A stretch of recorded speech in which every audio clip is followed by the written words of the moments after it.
That was a night in 1971, a night with pouring rain. In that rain, the communications center of Zeno lost contact with the Green Lake campsite. But wasn't it a story? I am kind of attracted indeed.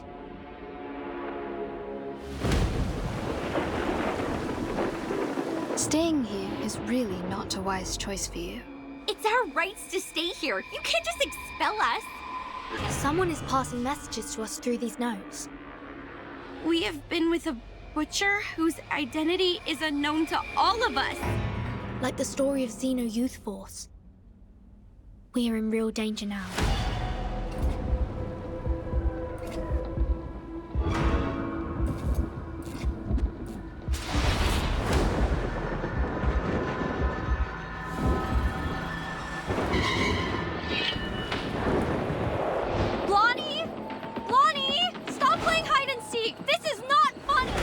Critters are multiplying. Things are getting worse.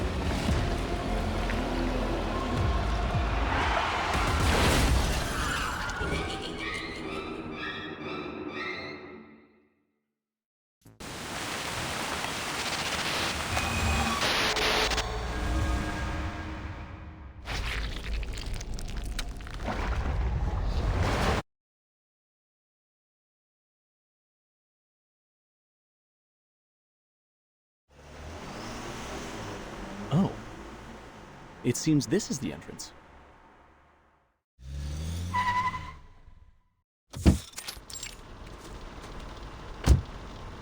Green Lake campsite. We are now at the Green Lake. Michael, a self-explanatory fool. He leads the life of a clown in front of his popular peers, like a companion animal to them. He has turned himself into one of those chattering, gong-holding monkeys, clowning around with a head filled with junk food, alcohol, and psychedelic potions. Green Lake campsite. I hope we can find a clean and vast lake here to swim, with or without a swimsuit.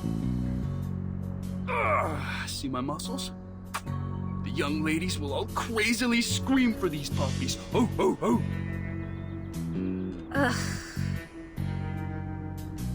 Freddie, an athlete, captain of the school's rugby team, an ostentatious, self-centered, and annoying narcissist. He is in the prime of his life, a period which will be recalled repeatedly and eagerly decades later, like a drunk man obsessively licking the salt off the snacks. Damn, Freddie. For 1 second in your life, could you please stop thinking about taking your pants off? Jason, the young scholar. He is the teacher's favorite student. Straight A's, clever, reliable, and logical. He pays more respect to girls than most of the idiotic men do. His interest is reading those encyclopedias or looking into some strange science stuff. You can wipe your face with this, Michael. We will get to the camp soon. And the virgin. There is a non-aggressive, harmless amount of gentleness and beauty in her that you don't get to see much of in this crazy time.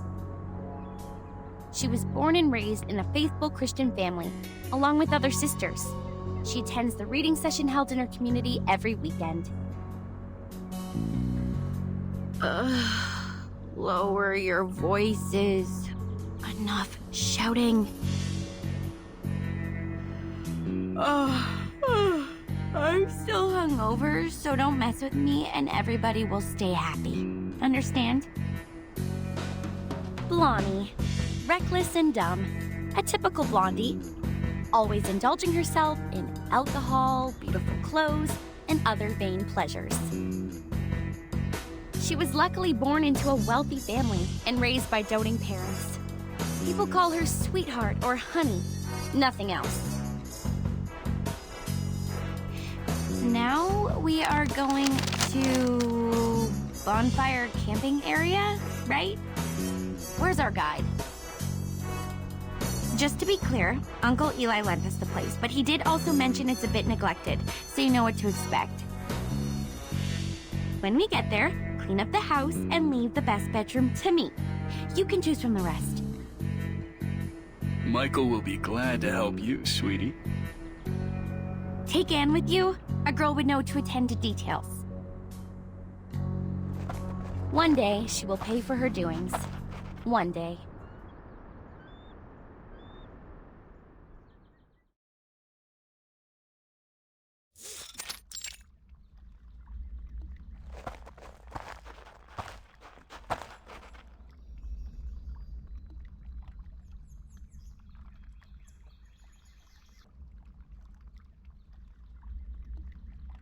They were all dead.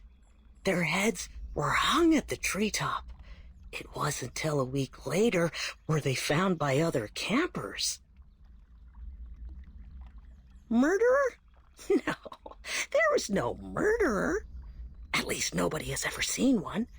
Some said it was done by a person who has long lost his humanity, that he was possessed by some demonic spirits and therefore immortal.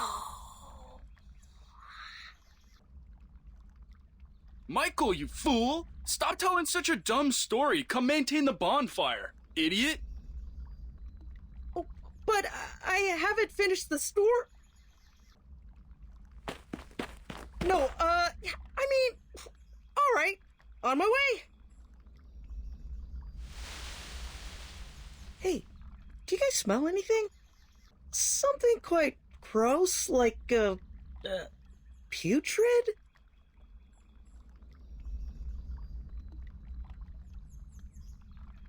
Oh, fuck! Holy... Oh gosh, I just saw it! It's viscera?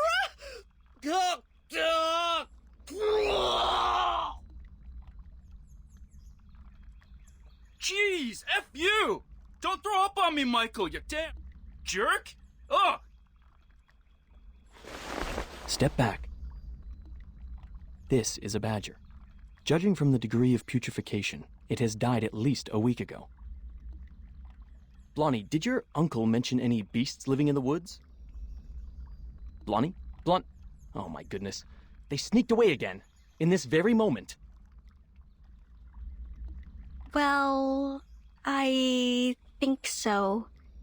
She left with Freddy when Michael started puking.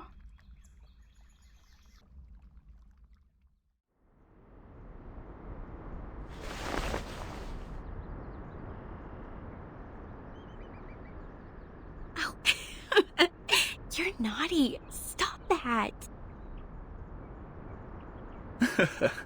Yeah, I can push this further.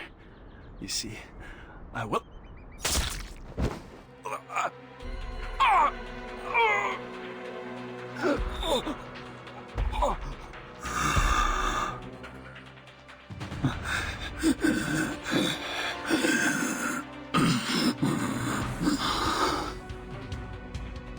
Help!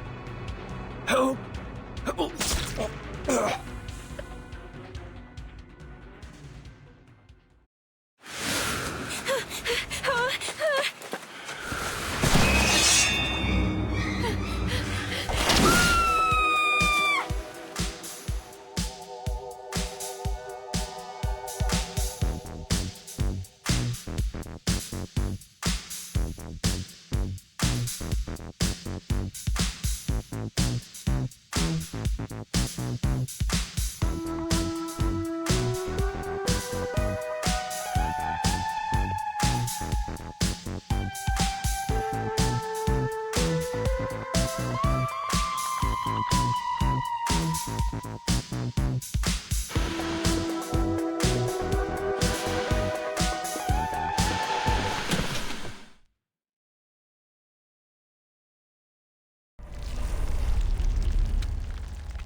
Timekeeper, now that we have given the report, and Madam Z said we won't have any other assignments for a while.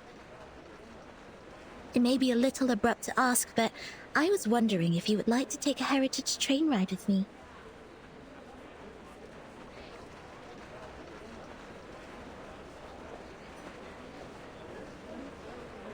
Please, trust me, this journey will be the best ever.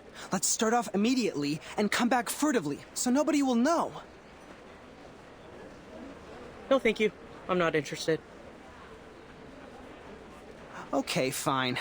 Oh, wait, Angie, do you want to travel? Let's start off immediately and come back furtively so nobody will know. I'm flattered you asked, but I'm leaving for assignment soon, so I'm not gonna make it. Really? That's a sad coincidence. I heard that you've worked so hard and have saved up so many unused leaves. You also have 2 days of outing permission.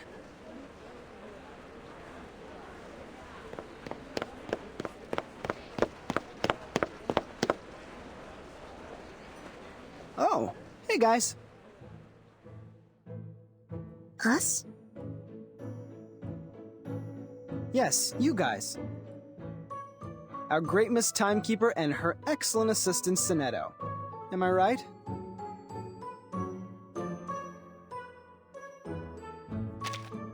Accepting the title Great without hesitation, you are really the Verdun we've heard about. Heard about? We all know the trouble you stirred up. I was several grades above you. Though the instructors prohibited any discussions of that incident, they couldn't stop people from being curious. But soon no one asked about that anymore, because it is the wrong thing to do, and there was no vacancy in the guardhouse. Anyways, I remember you. Don't worry, Timekeeper. Although his manner is debatable, he's not a bad person. He was the one who received the Outstanding Contribution Award in the latest annual appraisal. Allow me to introduce... But no, wait! Don't use that name. Here with Timekeeper, just call me Horipedia, which I prefer. Okay, Mr. Horipedia. I've never heard of this nickname of yours.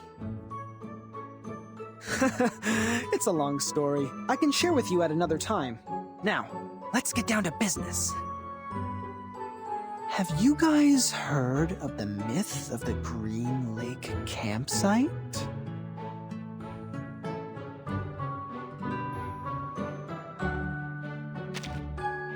Yeah, it was me. Given that you didn't know me, I sent it anonymously. I don't see how these are correlated. Well, of course they are. An anonymous envelope better triggers curiosity. And you are the most inquisitive person I know. Didn't you worry that I might throw it away? Honestly, I did. So I wrote to another 13 people. Now I have 6 maps. But don't be upset. Yours is the most intact one, so I selected it. Thank you for your approval. A mystery solved. No wonder I found the handwriting on the envelope familiar. I did some research on Green Lake campsite after piecing together the map. It was the map of one of the training bases of Xeno. They used to train their youth force there in the early 60s and deserted that base in the early 70s. It had been underused even before it was abandoned. It was more of a Boy Scout camping site than a military training base. Exactly, Miss Sonetto. But this is the outdated version of the story now. This is not your fault. You haven't been in the headquarters for a long time, so you must have missed out on some first-hand information. Now, about the Green Lake campsite, we have some updates.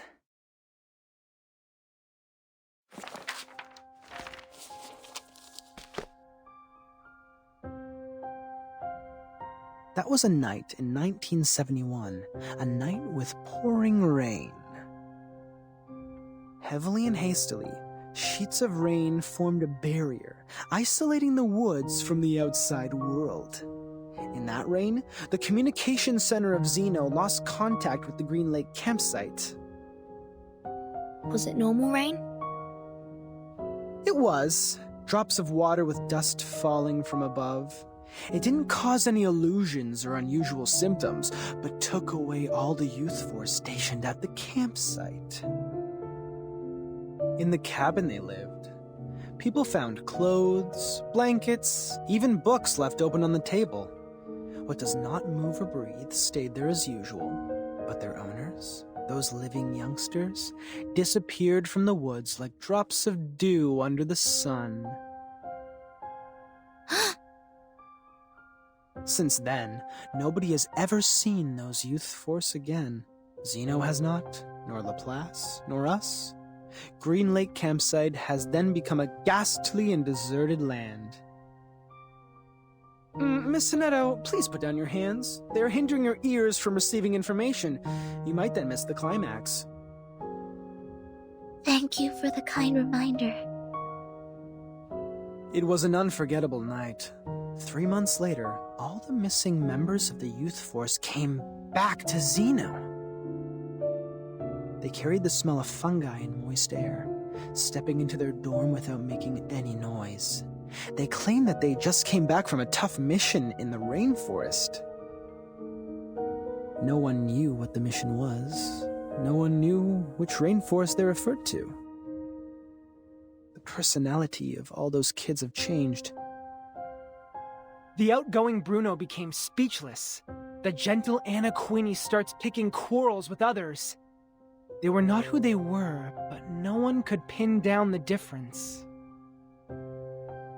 Day after day, the smell of fungi and moist soil never disappeared.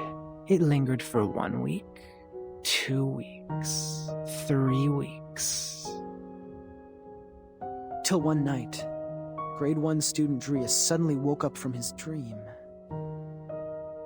A muddy tentacle stretching out beneath his bed closed around his ankle and pulled him onto the floor. There, a face awaited him. A hideous face of a human-like creature with a bloody mouth.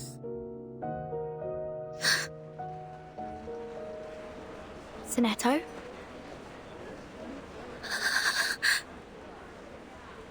Sonetto, easy. You're going to break your wand.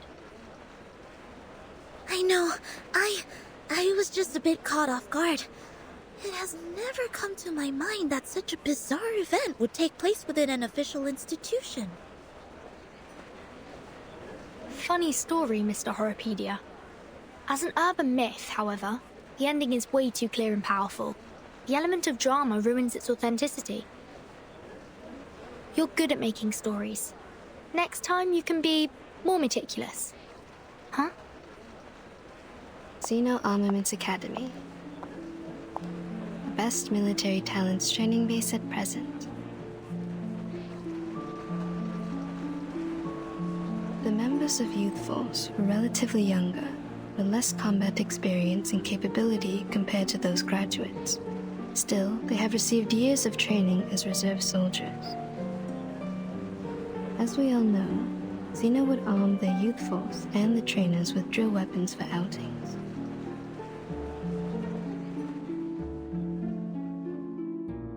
It was nearly impossible to wipe out a youth force in the territory of Zeno without being noticed by the Academy.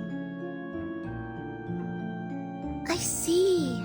So it's not true, just a made-up story. Miss Tooth Fairy, did you come back from the trip? I've rerouted my journey to a new destination. My companion suggested us to meet at the Foundation first, so I came back earlier. Anything wrong with the original destination? It's fine and safe, but now I have a better place to go. It's a place of myths and danger. There once lived many adolescents. With any luck, I will embrace a harvest of baby teeth. No way. The place you are heading is... It's Green Lake Campsite. But wasn't it a story? A story made up by Mr. Horrorpedia? He made up part of it, such as the bloody hand underneath the bed and the midnight screaming. Except for those, the rest is exactly the same as I know. But, as you just said, in their own training base. It's almost impossible for the youth force to be... It proves that Green Lake Campsite is out of this world, a place worth visiting. You're 3 minutes and 15 seconds late, Miss Tooth Fairy. No worries. I didn't waste my time waiting. We need more people to join us. Angie and Adolf have turned me down, but Verdun and Sonetto haven't walked away yet. I am trying to win them over. I think I'm almost there.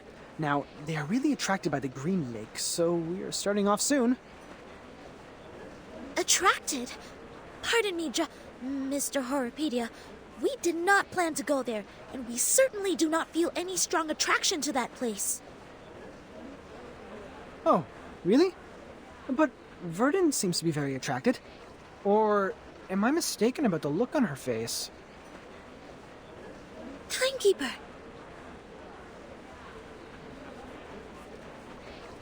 I am kind of attracted indeed. See that? I am right. I'm glad to see you in an adventurous spirit, Miss Verdun.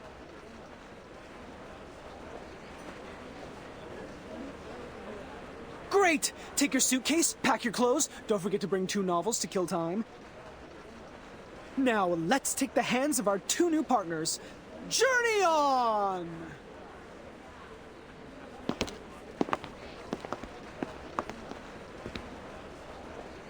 Please, wait a minute!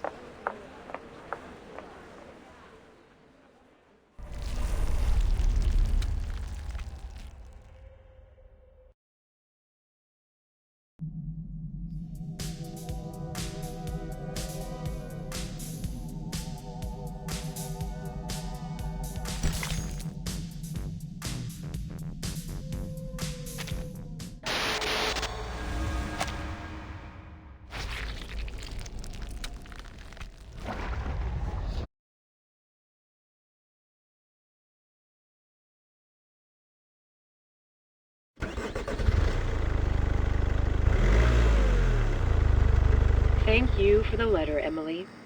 Now, we are bringing our driver friends the latest weather forecast. Ohio is having a sunny week, with a comfortable level of humidity and 0 chance of rain. Sorry, I forgot to switch off the inbuilt radio.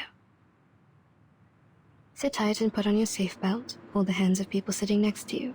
If necessary, close your mouth, then clench your teeth. You can do as I said, or not. I was mainly talking to them. Yes, madam. Yes, Miss Tooth Fairy. Are those little winged elves still nagging you? I remember you were troubled by them as early as I was in school. They are still there. They have never left there. The good thing is that they can't distinguish lies. They spend every second of their life overhearing me and totally believe what I say. As long as they hear me say, cover your mouth and clench your teeth, they will never attack you. We all owe Mr. Campbell a big thank you for this. All of his teeth were stolen when he was with Miss Tooth Fairy. That's when humans finally realized how vindictive and vengeful those little things are. They stepped across the world for the cure.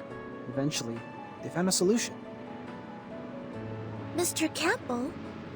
Who is this person, and what happened to him? He is my brother. I am also a Campbell, Miss Campbell, while he is a Mr. We shared a roof when we were little. I was cursed for eating a tooth fairy. It and its fellows swore to steal all my teeth. At first, they did it. I ate 9 fairies and lost 11 baby teeth. My parents soon found out. They ordered a special tooth brace for me, in case I lose all my baby teeth and become a horrific old lady. In their second attack, those tooth fairies failed to steal the teeth from Miss Campbell, so they rushed to Mr. Campbell. His teeth disappeared in a flash, and he never had one since then. People said it was the curse of the tooth fairy. Just like in books, the flying human-like critters are bigoted. Once gained, they will keep the love and hatred at heart forever. I'm so sorry, Miss Tooth Fairy. I shouldn't have asked. Don't worry, sweetie. My brother now has his own teeth. He lives a stable life. The past is in the past.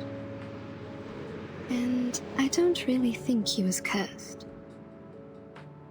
I've never heard the Tooth Fairy swore at him. Neither have I found any mark on him that can be detected by Arcanum. Instead of being cursed, what he suffered is more likely to be a congenitally missing tooth, a term defined in human medical science. I know that case. I just never thought Mr. Campbell lost his because of this. None of my classmates or instructors ever doubted the authenticity of such a curse when they gossiped of such things. SPDM is a community of a bunch of young arcanists and several instructors. For those kids, a curse is more common than a disease diagnosed by human medical science. As a result, they neglected what they can't comprehend and only learned the story from a one-sided perspective. Soon enough, rumors started to spread. But that was a curse. A trouble that you can't easily shake off once you were put under. People could hardly forget that. If Tooth Fairies could curse his sister, they could also curse him. Everything came naturally. That was it. Kids were ignorant for lack of knowledge, yet adults were ignorant for their cognitive inertia. In a story where truth and falsity are mingled together, it is hard to tell which is which. After all, life is not a show. You won't have a narrator to warn you of the dangers ahead. Go away! Leave here! Careful!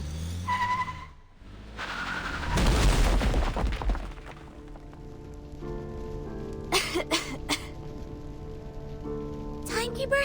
Miss Tooth Fairy? Are you alright? We're good. Don't worry. Cover your mouth and nose. Get out of the car.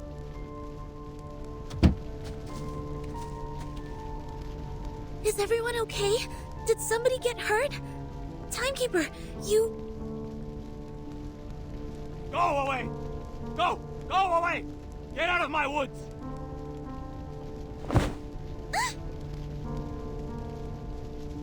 I heard it. I heard it. I've heard the gods' will. Oh, God. Oh, God. I will guide your children. I will guide them. Guide them away from the demons. From the land of demons.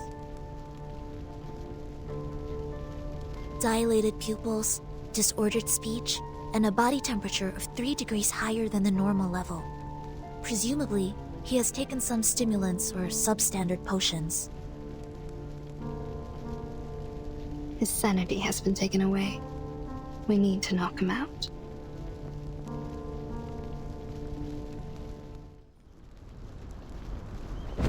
He fainted out. Problem solved.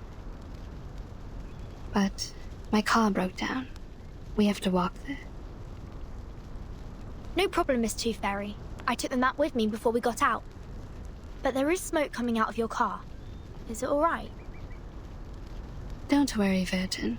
My brother bought an insurance. The brokers will soon contact him.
This must be the camp. I sniff conspiracy in the air. What will happen here? Murder? Sacrifice? Spy attack? Or evocation? Let me see. What do we have here? These things have been left here catching dust, and I see no footprints or any signs of activity. Seems like it has been deserted for a long time. Iron buckets, felling axes, picnic mats. Considering we are in a campsite, it is only normal to expect these tools to be here. What is this?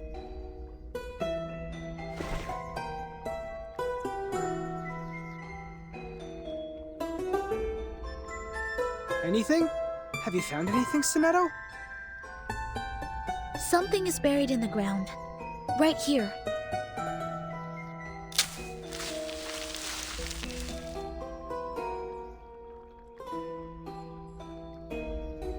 A box? Made of iron or aluminum? It looks like a candy box. Judging from the rust, it has been buried here for 4 to 5 years. A kid's candy box? No, adults can love candies too. Looking at it from a different angle, is its owner still alive? What happened to the person here? Why was this box buried with a battered magazine? From the traces of activity here, it's probably been left by its indiscreet owner. Wait. This is the Green Lake campsite. We just met a madman who called himself an oracle. He drove people away from the land of demons. Open it. If this is from a brutal crime, there might be some evidence inside. We are all ears, Miss Verdon.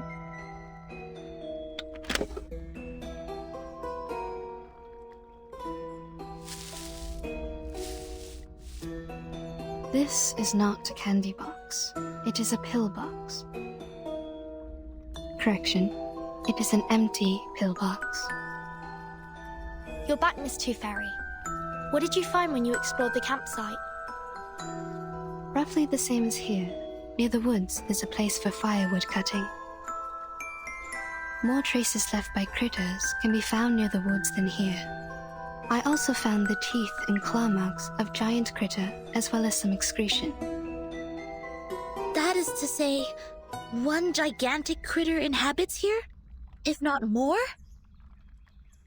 Yes, that's why I came back here. Watch out for the critters. We may have stepped in their territory.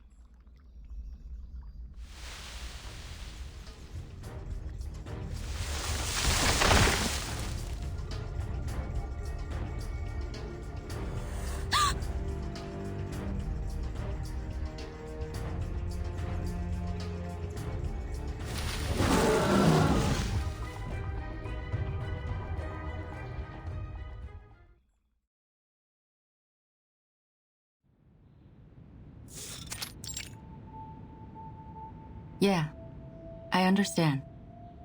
I'll tell them to be careful, yes. Thank you for your advice. Bye. Angie, come in.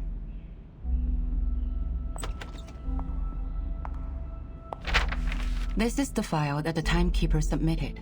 It's about the storm. Please hand it to the research department. Affirmative. I will bring it to them. Next month, your squad will be dispatched to North America to join Xeno for a joint mission. The tactical unit under the Timekeeper will be replaced by the 3rd Squad. Please complete handover procedure before you leave. By the way, your application for the outing permission has been permitted. The document will be posted to your door mailbox by 7 p.m. tomorrow. I'm very grateful for your help, Madam Z. You're welcome. Get some good rest. Don't forget to remind your team members that actions outside areas mentioned in the application will not be allowed. They need to return back to the headquarters by the specified time and check in once they're back. I will, Madam Z. I will look after them. Off you go. Oh, hey, Angie. heard that Tooth Fairy has returned to the Foundation. Please tell her to come by my office when she's available. Miss Tooth Fairy? I suppose she is gone by now. On my way here, I saw Joshua and Vertimore with her. They seem to be planning to travel. Joshua? To travel? No. Nope. I haven't received his outing application. Which means... He did have some past records of violation, such as being late, absent from duty, and taking actions without permission. His past records means that his outing application will not be permitted. He must be well aware of it. That's why he wasn't even bothered to apply for one. My, no wonder he always said, let's start off immediately and come back furtively so nobody will know. Don't be nervous. Our priority now is to get them back and minimize the possible consequences. Angie, do you know where they're going? He mentioned... I'm trying to recall. It's, Green Lake. They were heading to Green Lake campsite. Green Lake? You mean the Green Lake campsite established by Zeno? Yes, Madam Z. It's even worse now. I'm sorry, Angie. Please inform the 7th and 5th Squad to stand by. We'll head out at any time. Yes, I'll fetch them now.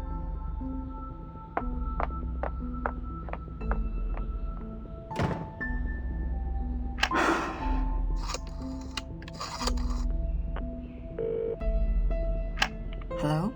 Is it the Liaison Department of Zeno Armaments Academy? I am Z. Please put me through Lieutenant Banya.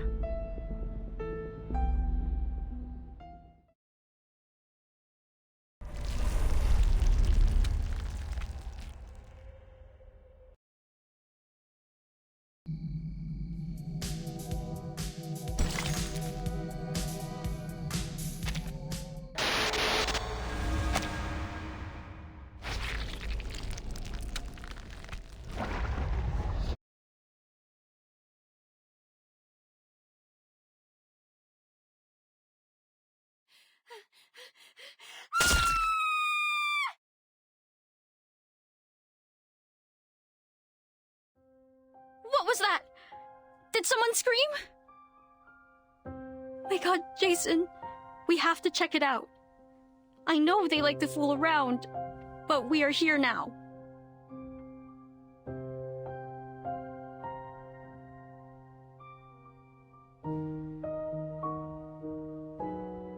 Michael, stay here and take a rest. Shh. Don't make any noise. All right. They will all be fine, huh? Hope so.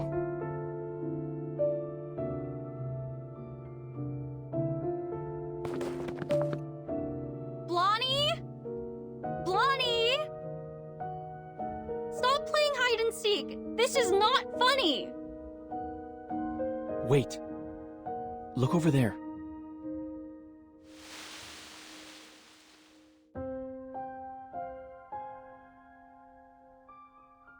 Blondie? No. Freddy? Are you there? Not funny at all. Not cool. You two always like to spook people like this. I will not believe.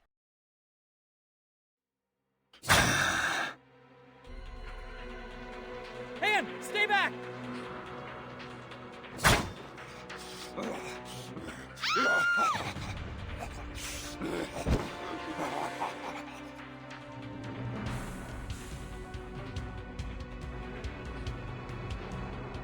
What the hell was that? The stories are all true. All true. How is that possible? It is not in compliance with the laws of nature.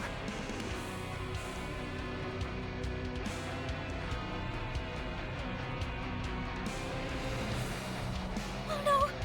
No, no, no, this is not happening! Oh Lord! No more crying, Anne. Stand up. Run! I will look out for you. Run! Both of them are dead! My god! Jason, the blood is all over the place!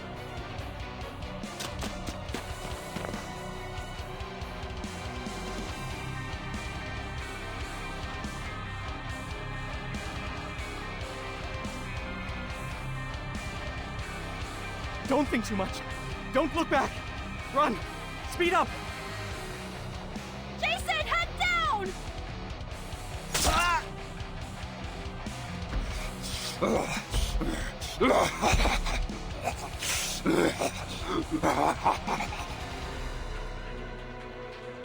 No! Don't! Evans! Jason!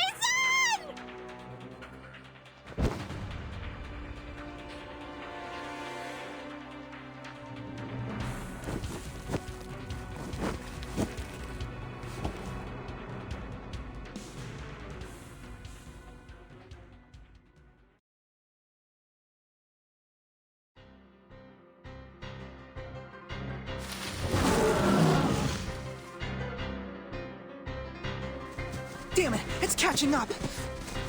It's moving too fast. I've never seen a critter this big. Not only the size, its strength and speed are also much enhanced from what we learned in the Arcane Creatures class. It took Miss Toothfairy's velvet pocket. We have to bring it down before it's too late. Horopedia, do you have some cobweb bullets to trap it? Only one left. Are you sure we have to fight it in the woods? We don't have an edge. The campsite was completely destroyed within 15 seconds. I don't suggest that we kill ourselves in this way. According to the map, there is the other campsite built in a wider region. We can fight it there. Turn left here. Keep going for 100 meters, and then cross the bush. Whoa! Shoot that bullet. It's going to get you. What a pity. I was thinking of catching something else.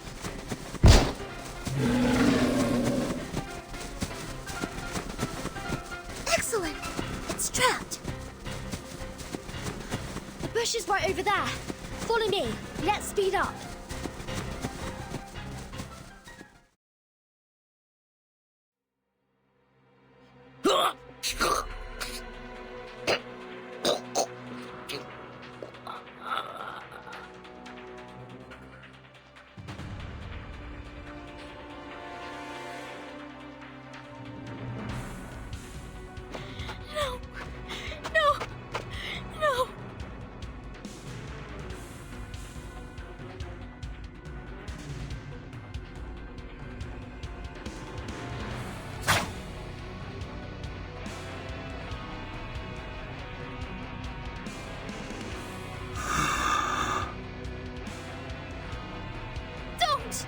Don't get closer!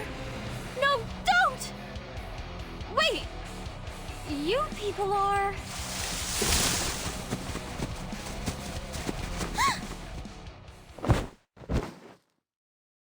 My apologies. I didn't mean to intrude. My god, what has happened here?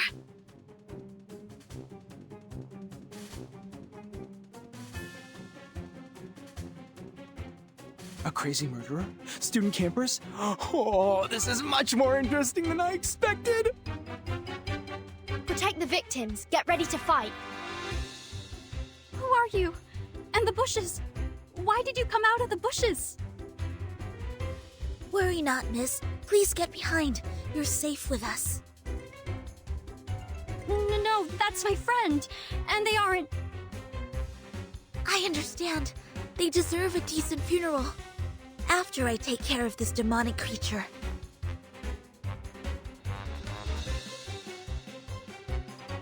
May the peace be with us. Sonetto, calm down. Oh no! Don't bury me! I don't want to die!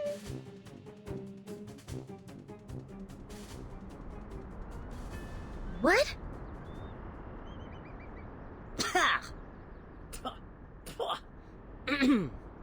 This taste of cherry syrup is killing me. You're still alive?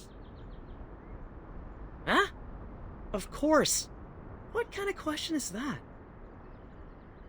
But you were vomiting blood, and that gentleman over there doesn't even have a head attached to his body. That's a prop. It looks like a real one. Nicely done.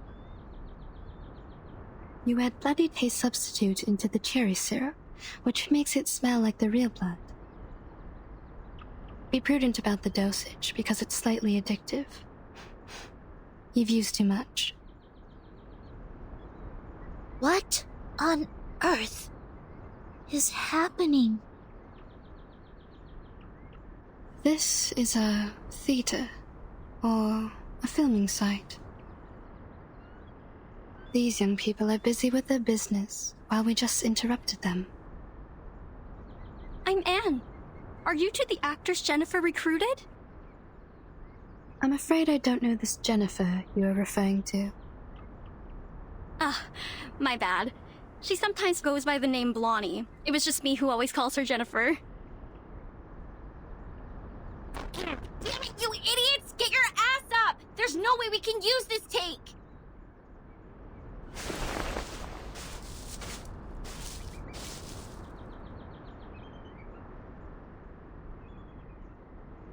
Here she comes. Sorry, excuse me.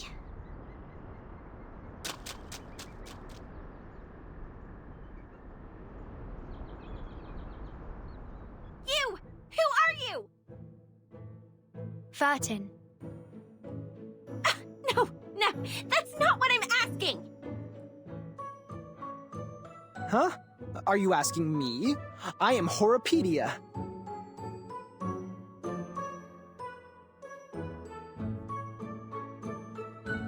And you are... the big one?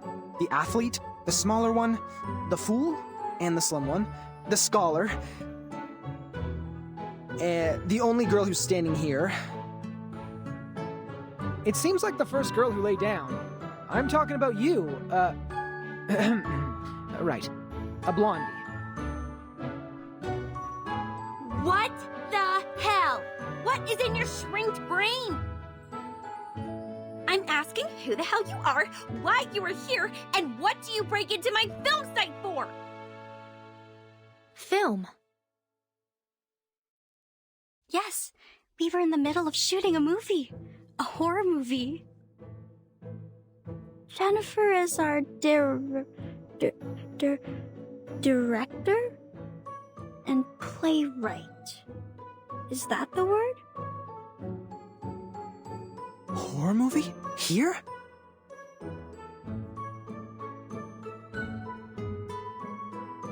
Where's your gear? What's the story?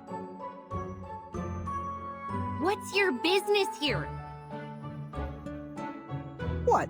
Aren't you confident enough? The gear is right here! In the script, too! Take a good look at it, smartass! Recorder CCD TR57? The latest version! A pretty one! It costs quite a lot and has many features. Optical camouflage outer shell, long standby time for operating independently, and hand gesture triggered flashlights and lighting adjustments. Wow! It's the first time to see a real one, other than those advertisements printed on magazines. What a coincidence! How do you use the flash? Hey! Wait! Take your hands off me!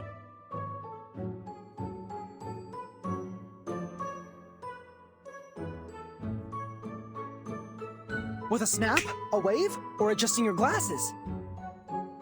Or an applause? Let go of me! Ah ha ha ha! It's the applause! Now it's easier. Unbelievable! What the hell do you think you're doing? Piss off!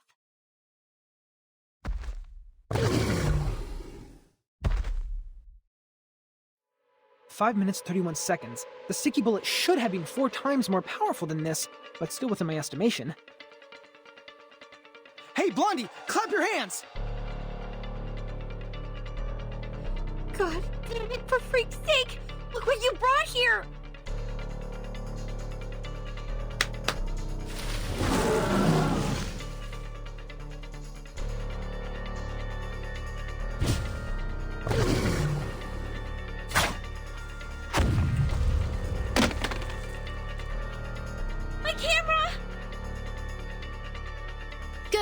Now it's time.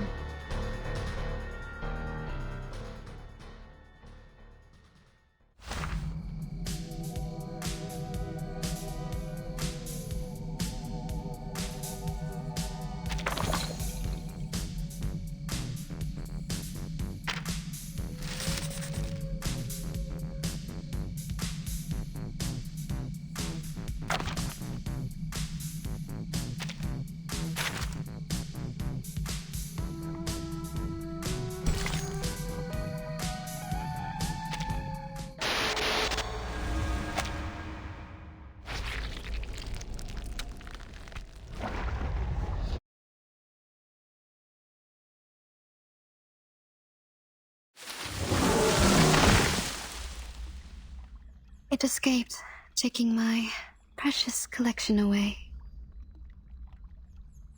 Nah, there's no way to follow it. The trees it pushed down have blocked the path. This would take us some time. That was definitely not your usual critter. Miss Tooth Fairy, what kind of traces did you find earlier? Most of them are left by medium and small critters. Claw marks of giant critters are clear, but few. There's probably one critter of such immense size. Besides, we need to offer an explanation to that lady. Of course.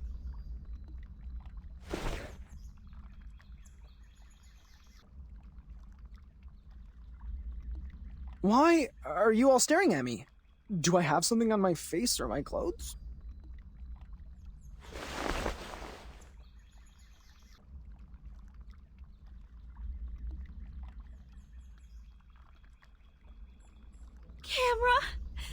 Camera, my god, the roll films are ruined too. There, Jennifer. Perhaps I can try piecing it together and fix it for you. Would it help you to feel better? It's no use. Everything in it is gone, every take I took.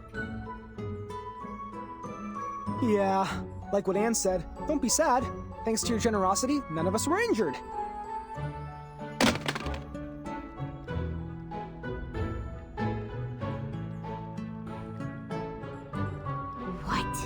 Did you just say? I'm trying to comfort you.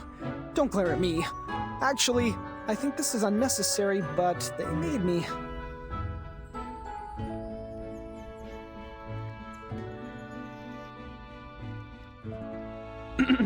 See? Behind me. The girl with the hat and the girl in the white. Huh? Unnecessary? You think it's unnecessary? Do you have even the slightest idea of what you have destroyed?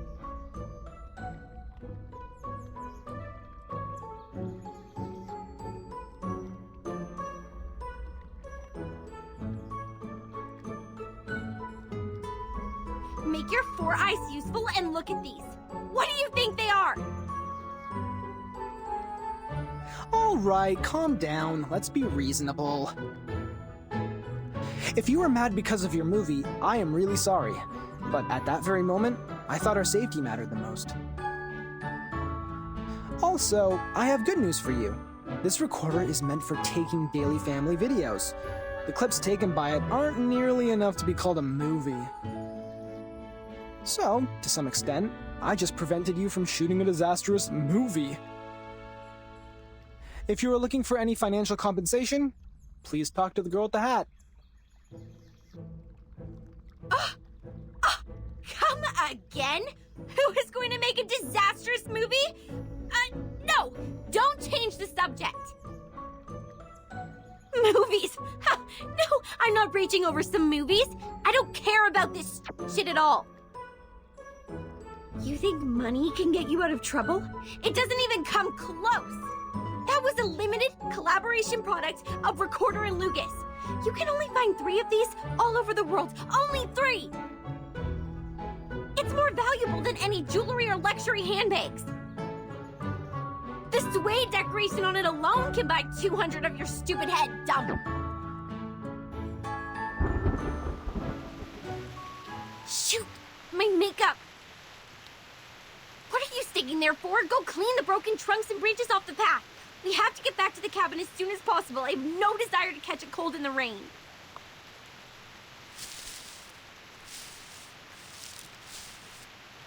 This is not a safe place for you.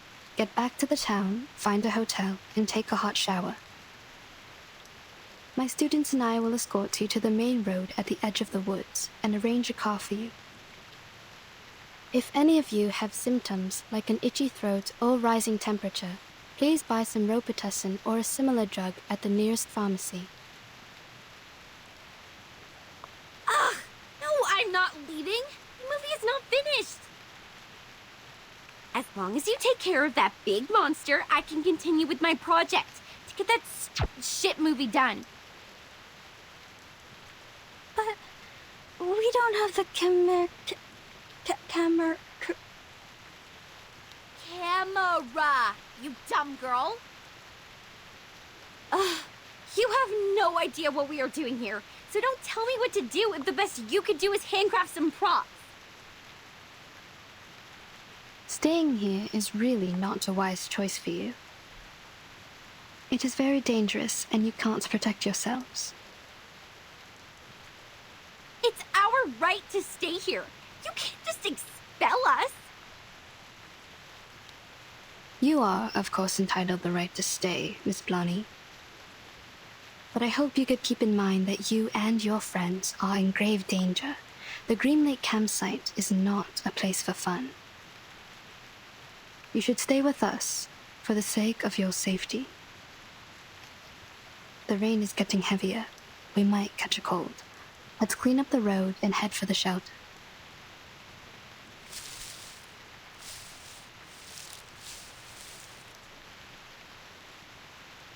All this gibberish to scare us off. Come here, Freddy!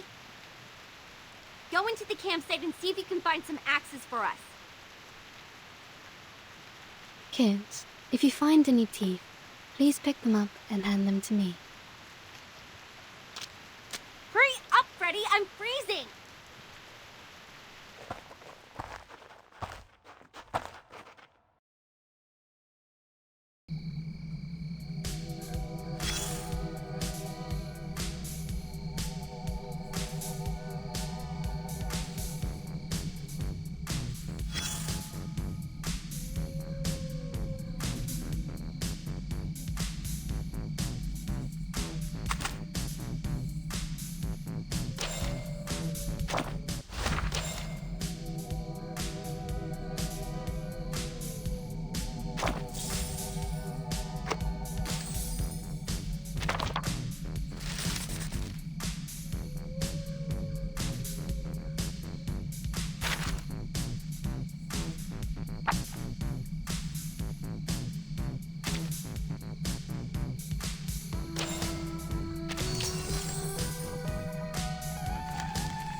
The lock has been broken.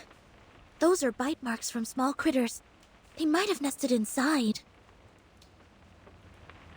This damn place has power supply? Who'll pay for the bill?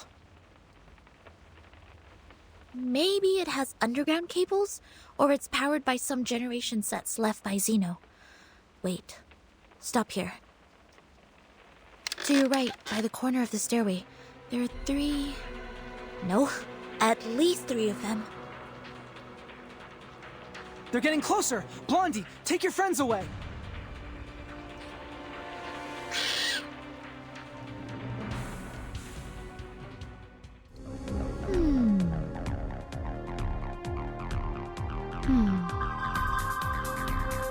Watch out.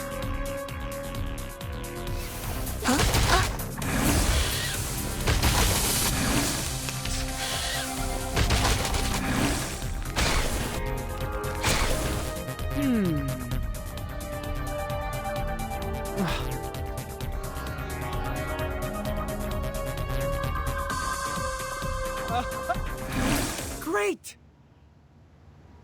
I'm thinking is...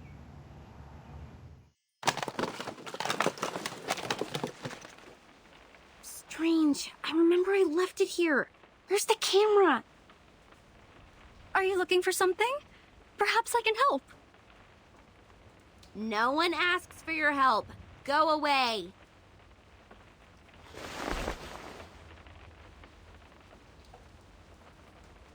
If you have nothing better to do, go clean the house up. I need a place to rest. Yes, sure, you must be tired. Don't worry, I will take care of it. Let me give you a hand, Anne. That'd be great. The tools are in the closet. This won't take us long.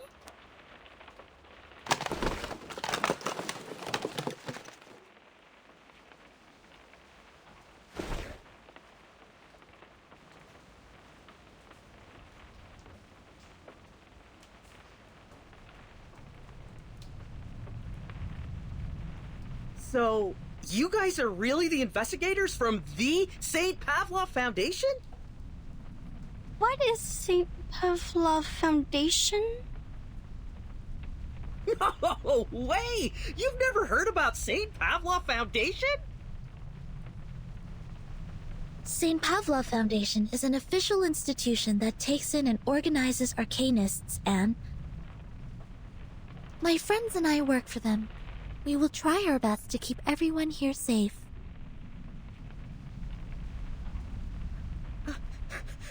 I've never met a real one. What do you guys normally do? Taking humans for subject research? Roaming around to snoop on the political parties? Are those stories true? Human subject research? Political parties? Pardon me, I don't follow you. We will never do harm to any human. It's strictly stipulated. Save your bureaucratic rhetoric, little girl. I've read those books. I know you've done some dirty things. Tell me. Shut your face, Michael. I recruited you to play the fool, not asking you to really be one. Don't bring disgrace on us for going to Vine State College with you. You are all students from Vine State College? Yes. Faculty of Filmmaking. This fool here is a chemistry student. The big guy over there is an art student on English literature and poetry. It's one of my assignments to make a movie during the semester break. So I hired every useless meathead available and traveled all the way to this shoot just to shoot a stupid horror movie. Stupid horror movie? I thought you loved horror movies. Ew! Don't disgust me. Who would possibly have interest in the movies filled with characters in sweat and dust and presenting zero romance or any nice costumes? You mean you are not interested in horror movies, but determined to film one here?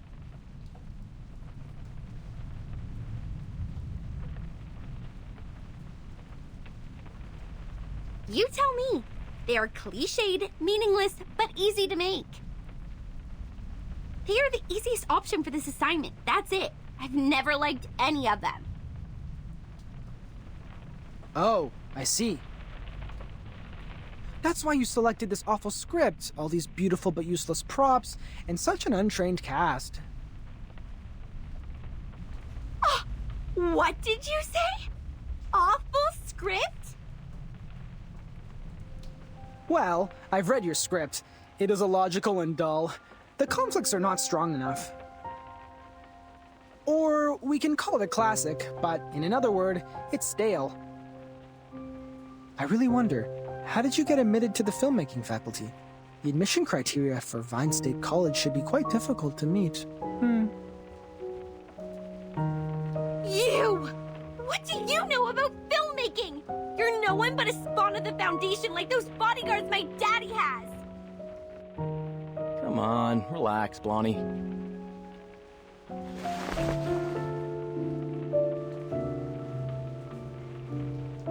If your dad didn't sponsor the 2 library buildings, you would not be here studying filmmaking. And you look exactly like an arcanist when you get mad. Don't. It's not a good look. Say that again? Think you can take a punch from me? I'm not in a good mood today. I just lost a camera, so you can keep on pissing me off if life has been too good for you! Whoa, whoa, whoa. Normally you wouldn't be so mad over a little joke like this. Are you making a fuss now because your arcanist friends got your back? Jason, Jennifer's trying to finish a project. You shouldn't be mean to her. And Jennifer, please don't get into a fight with him. Isn't he your friend? I thought friends won't say hurtful words to each other. I don't understand. Is this the way people make friends in the outside world?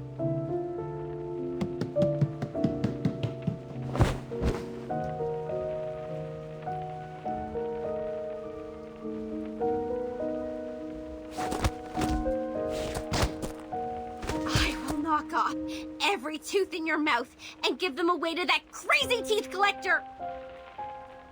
Only in this way can your empty head remember how much I hate being called an arcanist!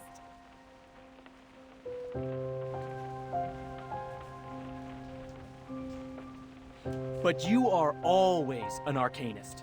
Although you've tried every means to be a human, it won't change your identity.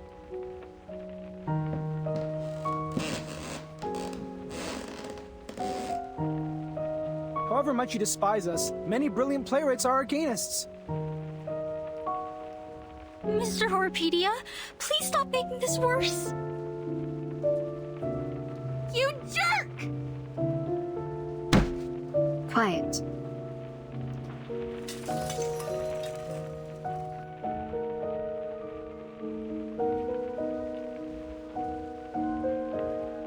If you don't shut up now, I will shut you all up forever.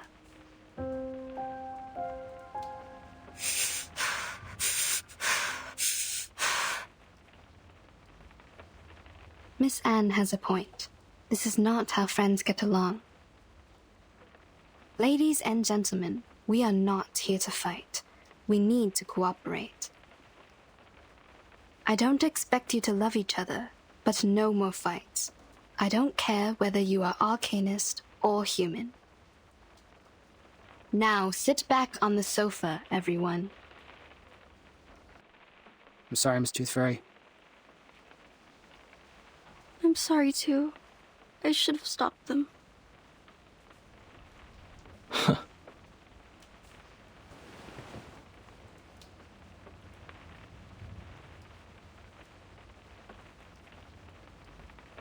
Blonnie, is Anne also recruited as an actress?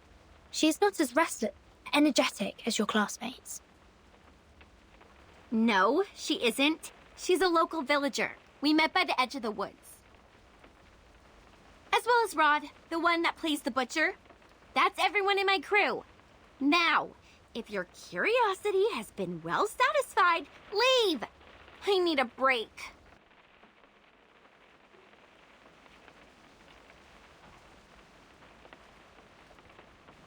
Sorry to interrupt you when you're not in a good mood. Actually, Rod didn't come here. He's hospitalized. Do you remember? He's not here? Then who played the butcher? Isn't he another actor you hired? Together with Anne in the town near the woods? No. I've never looked for any other actors. The only new actor I hired is Anne, because she looks almost like a twin to Anna, and Anna is absent because of her stomach flu. Oh, wait. Right. Anna is in hospital because of her stomach flu, which was a result of that toad bark stew she had with Rod. So, Rod was not in the car with us when we left. Holy Mother of God. That is... We've been with a butcher whose identity is unknown to all of us.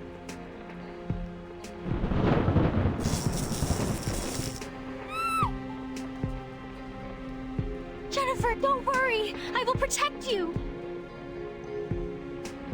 How is this possible? When did this place get so dark? What time is it now? Hey, Freddy, stop whining and take a look at the clock! Okay. Afternoon. 1 p.m.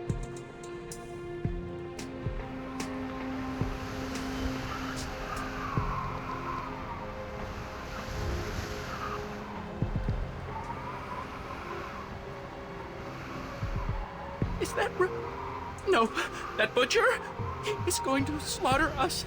He is truly a cold-blooded murderer. Don't freak out, Freddy. A murderer is not someone you frequently meet. We're not shooting a horror movie. Actually, you are. A giant monster? A fake friend of yours? A sudden nightfall? Anything here not like a horror movie? Damn, aren't you being paranoid enough? Do you want the situation to get messier? You, sit down. I will go check the electrical panel and fix it. It will bring back the light and restore your sanity. Negative from me. Those who remain alone in a horror movie never end up safe and sound. If the butcher is really lingering outside the door, you will be his first blood. Although you are rude, impolite, and suspected of ancestry discrimination, I suggest you to take someone with you for the sake of your safety. Oh, back off, you troll!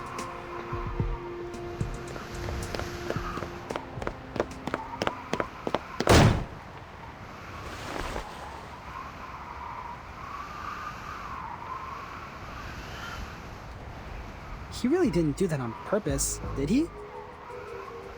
What on purpose? He said and did all the things you shouldn't be doing. We are in a horror movie. His actions are like taking some sleeping pills, putting the noose around his neck, and shooting himself in the head.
It has been 7 minutes and 25 seconds since our bro the Brave took the one-man mission.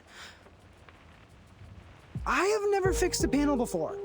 Can anyone tell me if it's normal to take this long? From my experience in human society, it is not too long. If the device has been drastically destroyed or the maintenance man is not familiar with that model, it will take a longer time to fix. This is not unusual.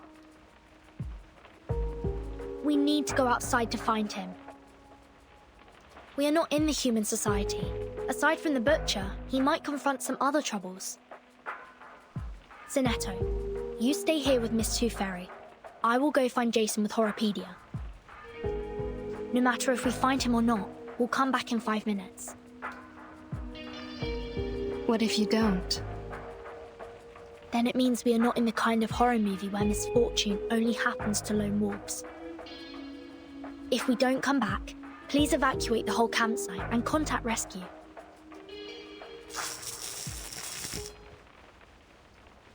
Jason? Yeah, it's Jason! He fixed the lights!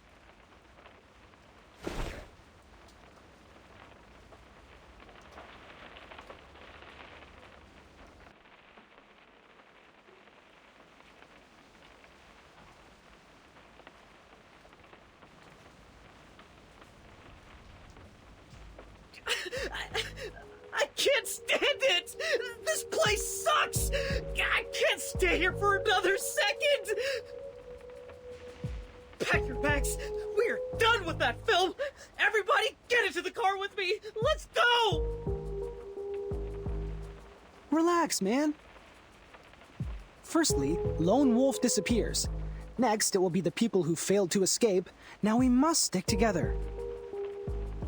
At least the rain was the origin of all these weird things. You shouldn't have walked into it.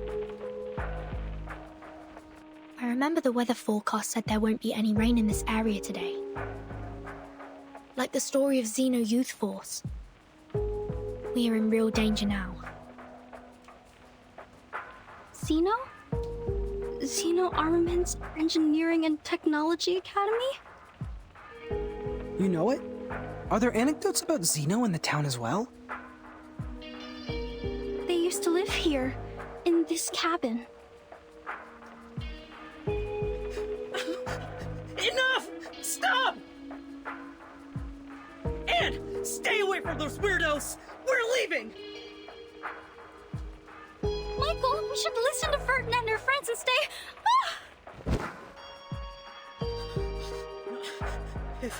If Rod can be fake, this whole campsite can also be an entire illusion! You guys look normal, just like any ordinary people whom we would possibly run into in a place like this. But then you will infiltrate! Please calm down. We've only been trying to help.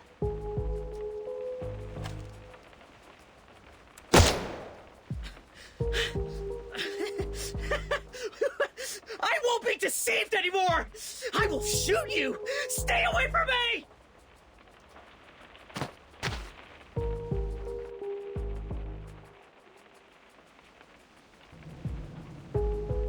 Jason is right! Arcadists are all insane! I won't let you get into my car! You guys stay here and wait for the butcher to get you!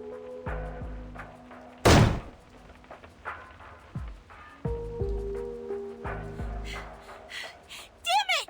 How dare you leave without me! Lonnie, wait! We can't let them leave like this. Hurry up!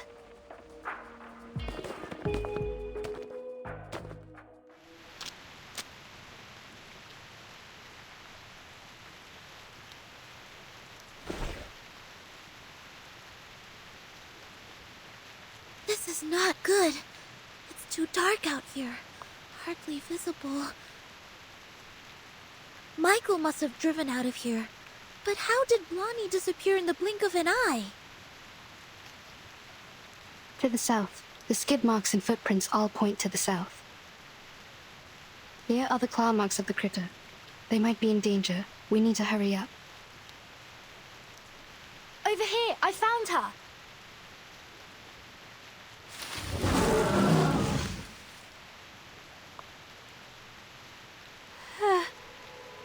Oh. Blondie, please stay still. We're coming for you. Miss Tooth Fairy and Horopedia, please follow them. Sonetta and I will handle this.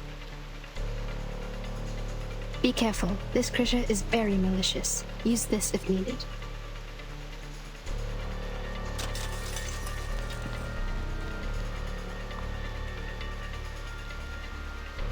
The rain has healed its wounds. It's getting stronger and harder to deal with. May the peace be with us.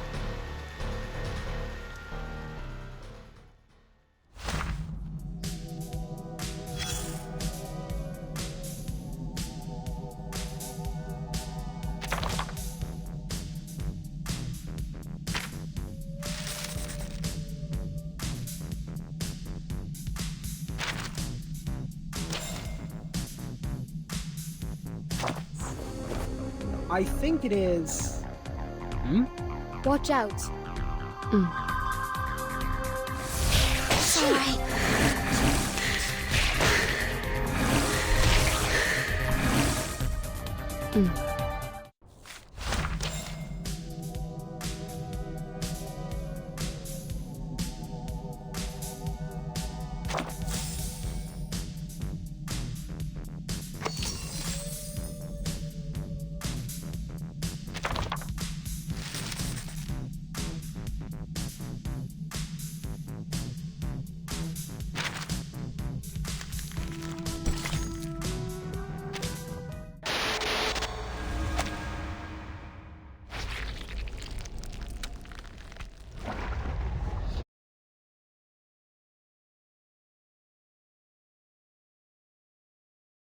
Oh. My head everywhere hurts. Did I get pulled into pieces or pieces?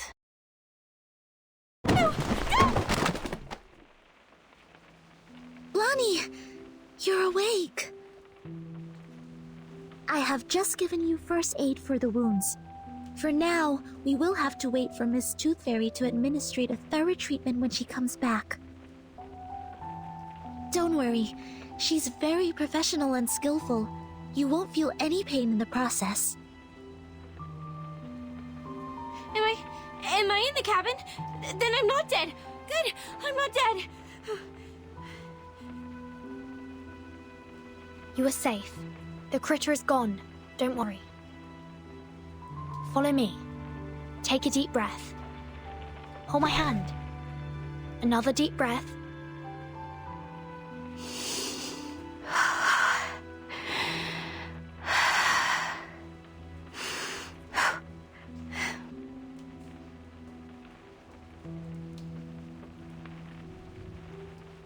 Do you feel better now? Thank you. I feel much better now. Oh, Anne! Where is she? Did she get hurt? We didn't find her in the woods. Wasn't she in Michael's car? No, she wasn't. She jumped off. She saw me being attacked by the critter and jumped out from the side window. Oh no! The butcher! He must have taken Anne, must be with him. I saw him too.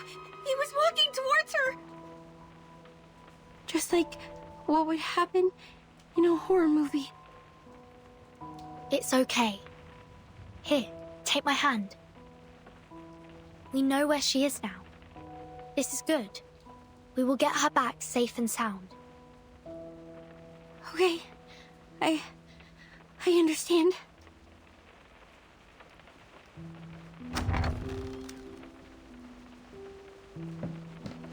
Miss Tooth Fairy, you're back. Where is Michael? They have gone.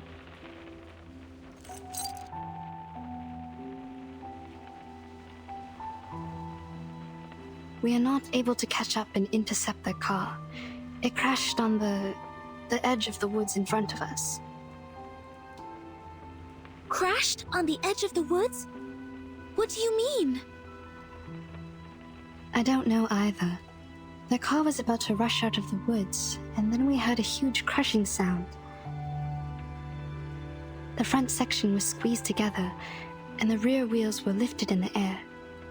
And there was an explosion. Looks like the car was crashing into an invisible wall. It happened right in front of us. Too quick and too astonishing. We got to the car. The fire caused by the explosion was being extinguished by the rain. We found no one but this key. Is it yours, Blonnie? No, never seen it before. I always have some decorations or a doll attached to the keychain. This one is rusty and too plain. It smells weird too, like dirt. Anything special? No, neither mark nor labels. We didn't find anything to match it in the car. First the lone wolf, then the people who failed to escape. Things are getting too complicated, but there's one thing that I am certain of. We are now caught in a dangerously and classically plotted horror movie.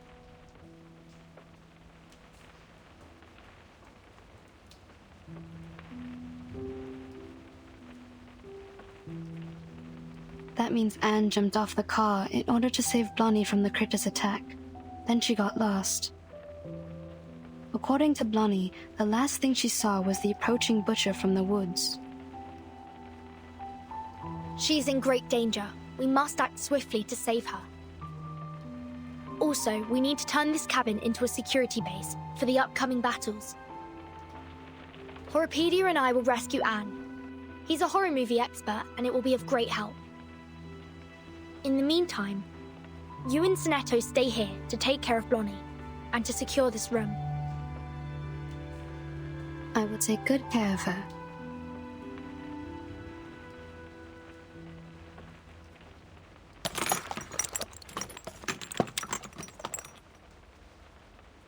Ow! This hurts! Please bear with me for a minute. The wounds caused by critters are prone to tetanus. I need to thoroughly sterilize them. How about some painkillers? Give me some! I'm very sorry. I don't have any with me. Didn't you say your treatment wouldn't be painful? I'm terribly sorry for what you're going through, but this is not the typical kind of treatment that we used to receive from her. How did she do it then?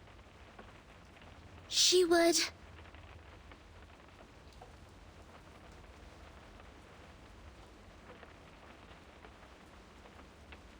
She would ask us to take the tooth fairies. That is, those golden elves in the glass jar. They're effective in treating toothache and other oral diseases, but also can be used to reduce inflammation, stimulates wound healing, and relieve headaches. You mean to eat this? Yes. And it actually tastes pretty nice, like mint and flavored dried plum. It just looks a bit unconventional. You would go as far as to eat this shit? Please, stretch your legs. I need to sterilize the inner thighs. Ow! Okay, fine. I will take that. Bring me the little elflings.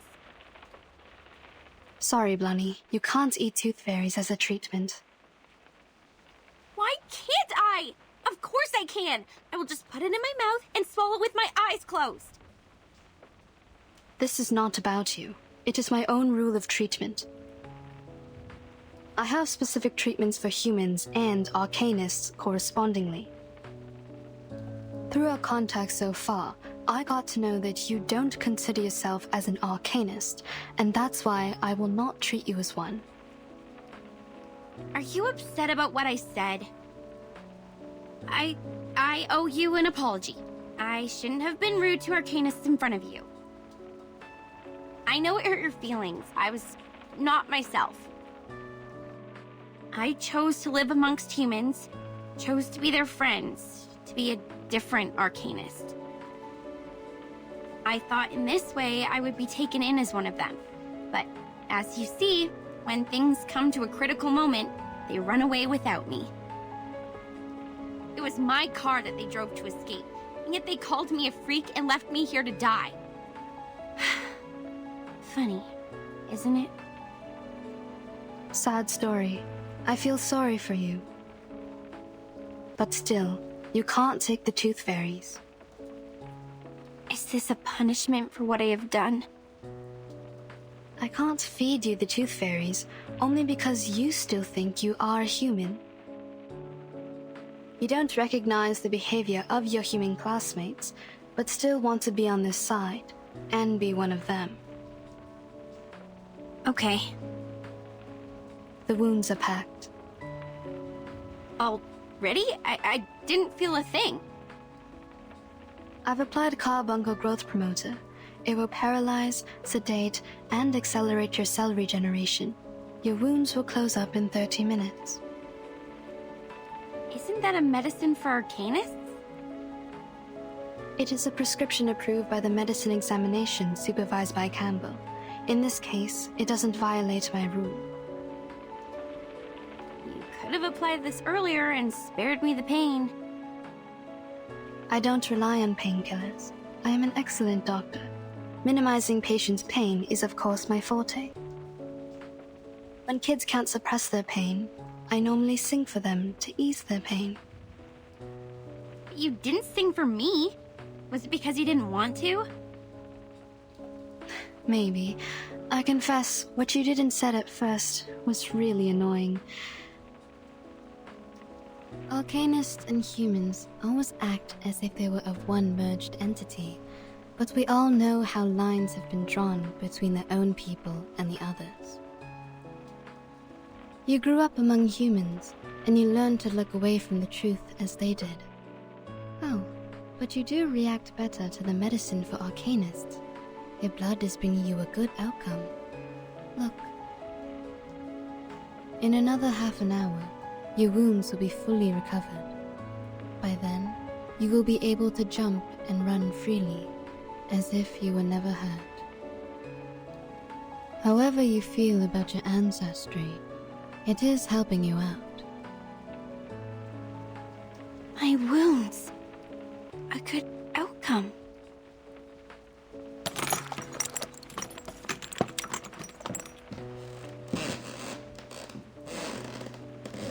Miss Tooth Fairy, please wait.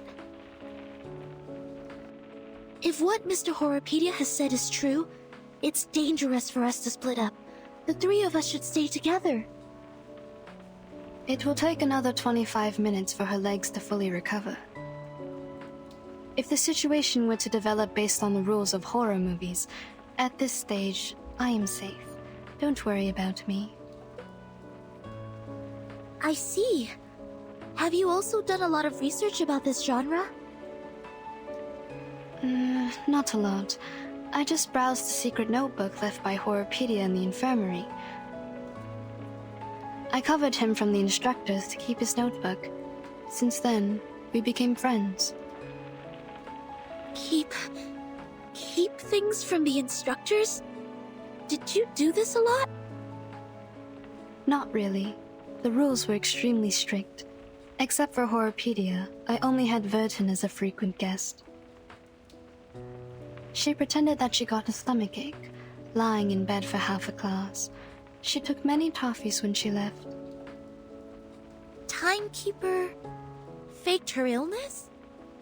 Ah, and that also explains her toffees. You didn't know that? It seems I need to apologize to Vertin for letting out her secret.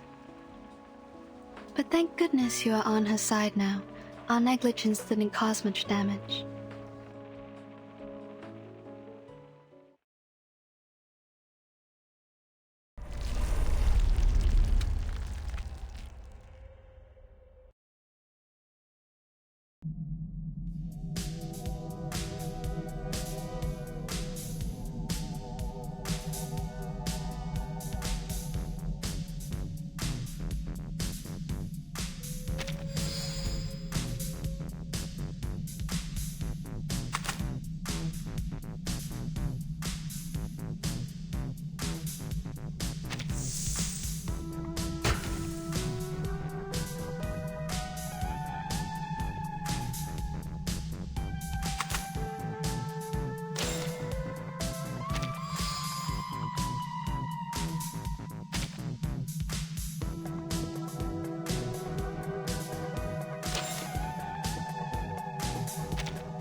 The last girl normally has 2 categories.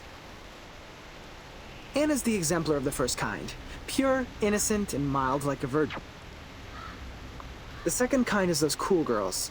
More condescending, erudite, and sophisticated. This category can easily tackle any difficulties and make sensible choices, like our Miss Tooth Fairy. They are all good girls, approved by society. Therefore, people reward them with the privilege to survive. The Critter's Claw and the Butcher's Cleaver will never hurt them or kill them.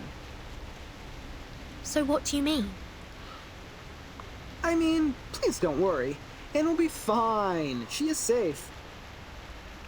She is particularly safe before we die.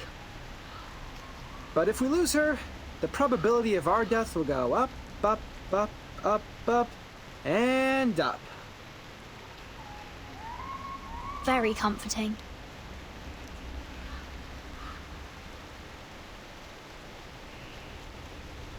Wait, the carcass of the giant critter is missing.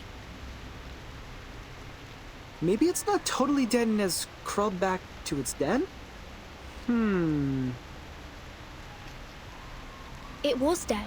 I've checked and there was no way it could survive. Here in the mud, it's the fur... Oh, also, what's this?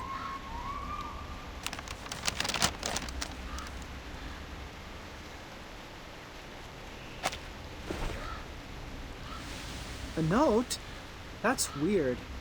Hey, look! It's the butcher's footprints! Let's follow it.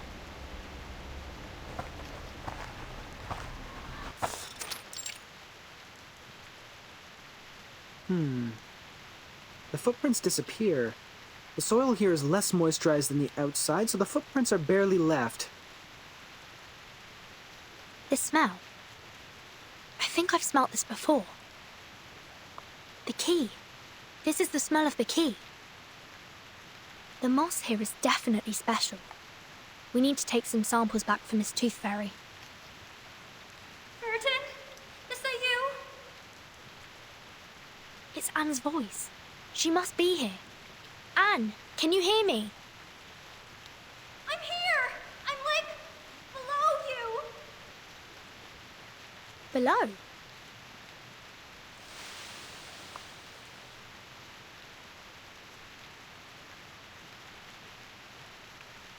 The pit is deliberately dug. The soil here is dry and granular. This was originally a cave. She is hidden inside.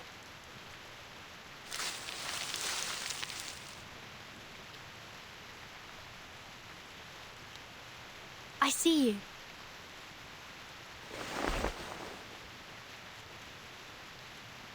Stay strong and take my hands. I will pull you out.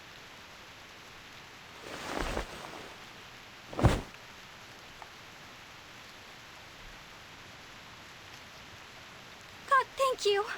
I thought I would die in there. Where are the others? Are they all right? Did someone go rescue them as well? We saved Blonnie, but didn't find any of the boys. Don't worry, we will do our utmost to find them. Oh, this is good news. Jennifer is safe now. The butcher threw me into that pit and left. I don't know when he'd be back. Perhaps any time now.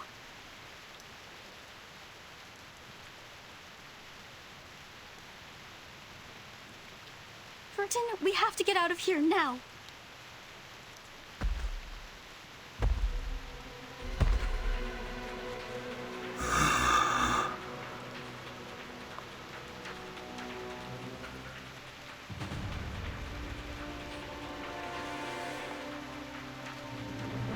Just as the classic plot goes, this is the right timing.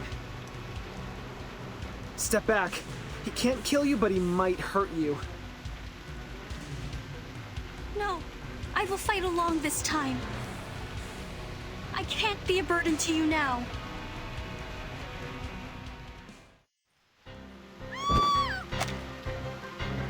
Run! Run away from him! Don't let him catch you!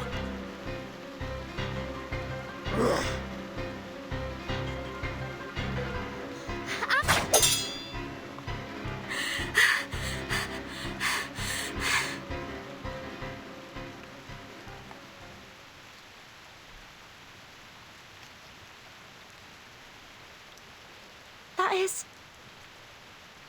No! No, I won't allow it!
You can let go of me, Anne.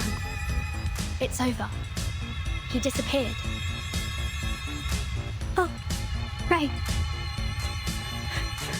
I know. Yeah, you defeated him. Like a marvelous miracle. Wow. A miracle. The brave heart and the miserable death of the crazy criminal killed by his own weapon. This is the last girl.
A warehouse filled with bizarre little items.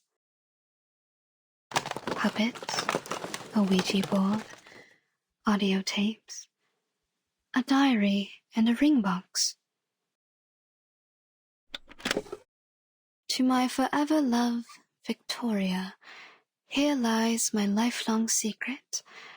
In the summer of 1973, I took the life of a young lady. Huh. Sounds like an intriguing story. Those kids will love it. The pity is, I find no teeth here.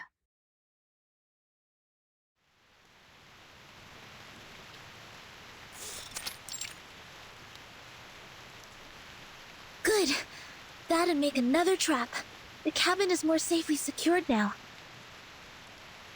Now, take these boards to the east side of the house. We need to have that direction covered as well. Damn it! What are you? Did you really draw this amount of strength and energy from this thin body? This is nothing compared to the training I received in the Foundation. Blondie, it is okay to rest on the chair over there if you're feeling fatigued. Leave this to me.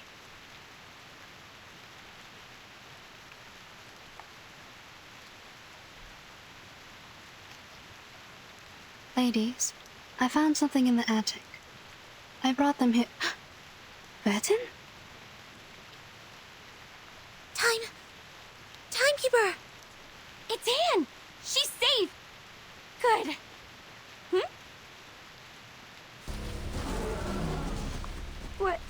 What's that behind her? I didn't know there's still an army stationing here. No, that's a cluster of monsters. Well, you can also call it an army. Awesome! How are we supposed to deal with them? We are so dead.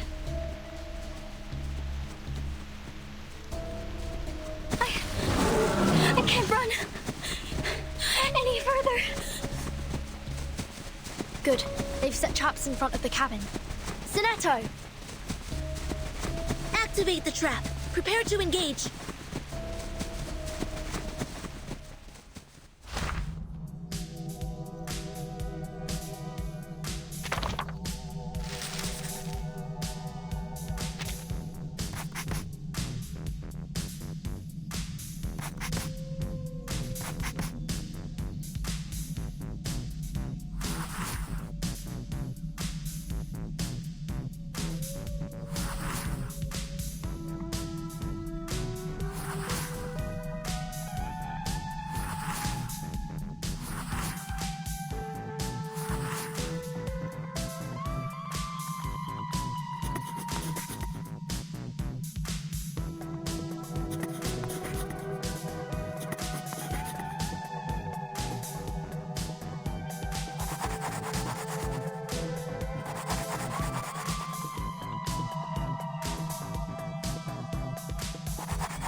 You offered us the best odds.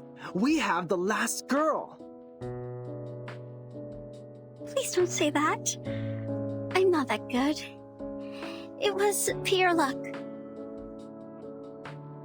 No, you are awesome. You struck away a knife with a branch and took the murderer's life with his own weapon.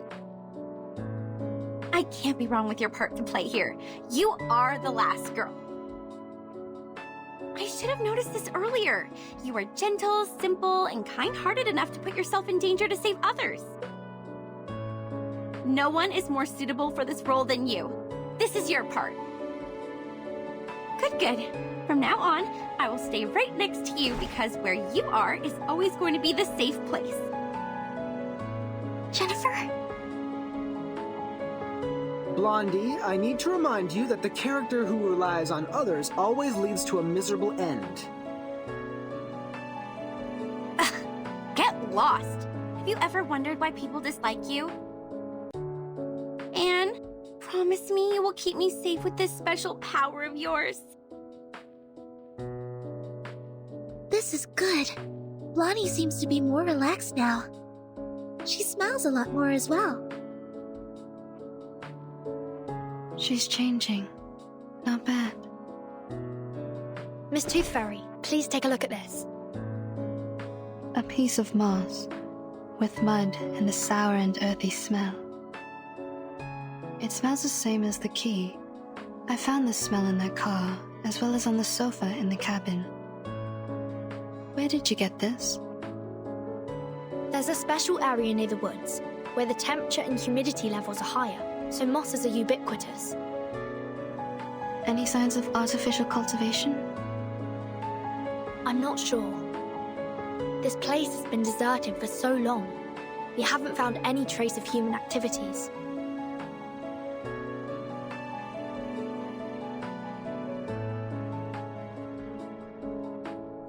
This is a potion. Like most moss-made potions, it paralyzes the central neural system of humans. The subject will become impulsive, confused, and mad.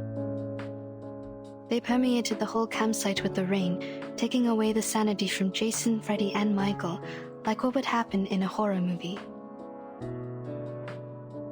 No surprise. Ordinary people would never behave as foolish as the main characters in a horror movie.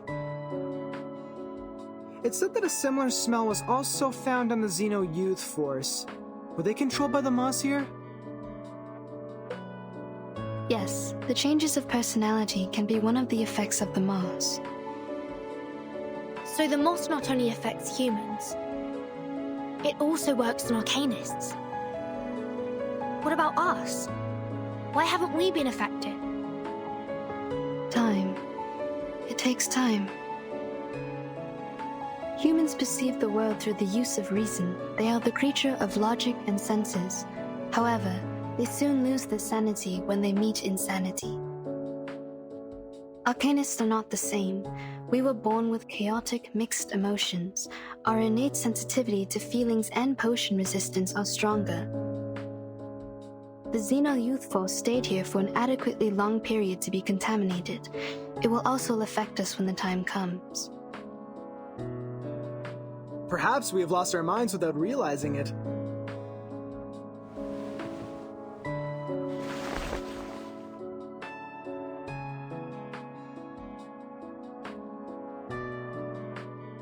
Ooh, what are these? They look appealing. Why hasn't anyone told me about them? I found them in the attic. These tiny and exquisite items have a lot to dig into.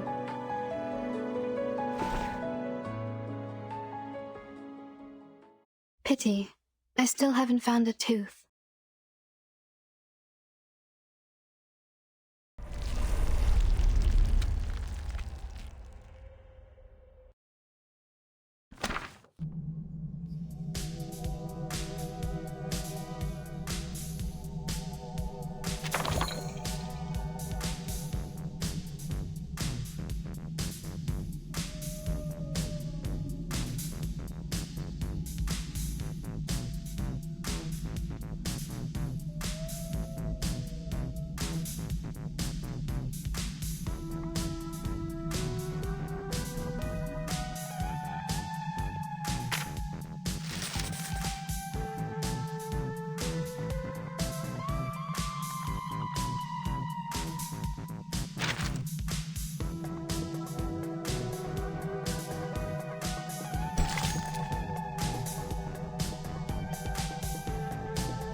Look, they're trying to solve the problem, yet we can do nothing but fiddle around.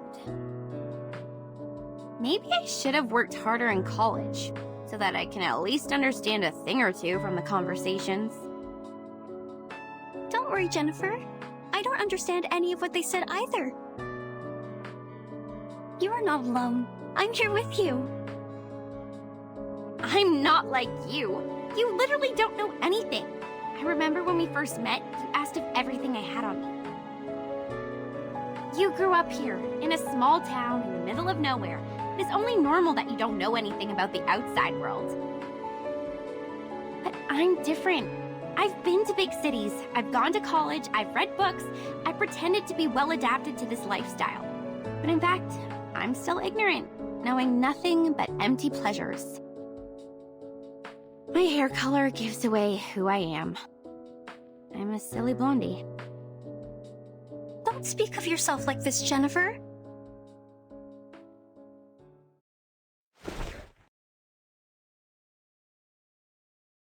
You're not silly. You're smart. You make your own movie with the script you wrote by yourself. You're pretty and kind, and you're the best person I've ever known. Please don't hate yourself. Fine, I get it. But can you let go of my hand first? You're hurting me a bit. Oh, sorry. Are you going to be okay? Shall I get you some ointment for these red areas on your hand? You're funny. I'm not some glass doll that breaks for being held too tightly. I can barely breathe. You were great fun. You're smiling. Did I make you happy? This is good. Don't you find me weird? My attitude changes so rapidly. I've been mean to you for a long time, and all of a sudden I start to follow you around and try to use you to survive from this. Weird? What's so bad about that? Even if you're weird, it's a good kind of weird. I like you. Staying by my side. Even if I'm a benefit-driven fence-sitter who immediately embraced Arcanist after being ditched by my human friends? Jason and Michael shouldn't hate you if they knew you better.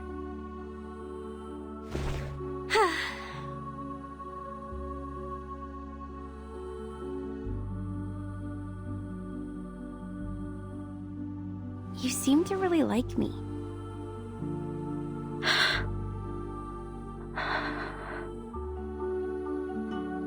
You would jump off the car to rescue me. You protect me, praise me. You would even be happy because I was happy. Because I've never seen anyone as pretty as you are. You're special. You're different to the rest of us. Oh, stop. I'll not be embarrassed for these nice things you said about me. I've heard enough of them throughout my entire life. Listen, I'm very sorry for mistreating you, and I'm grateful that you came to save me. I will reward you with a secret. My secret. Do you want to hear it? Absolutely.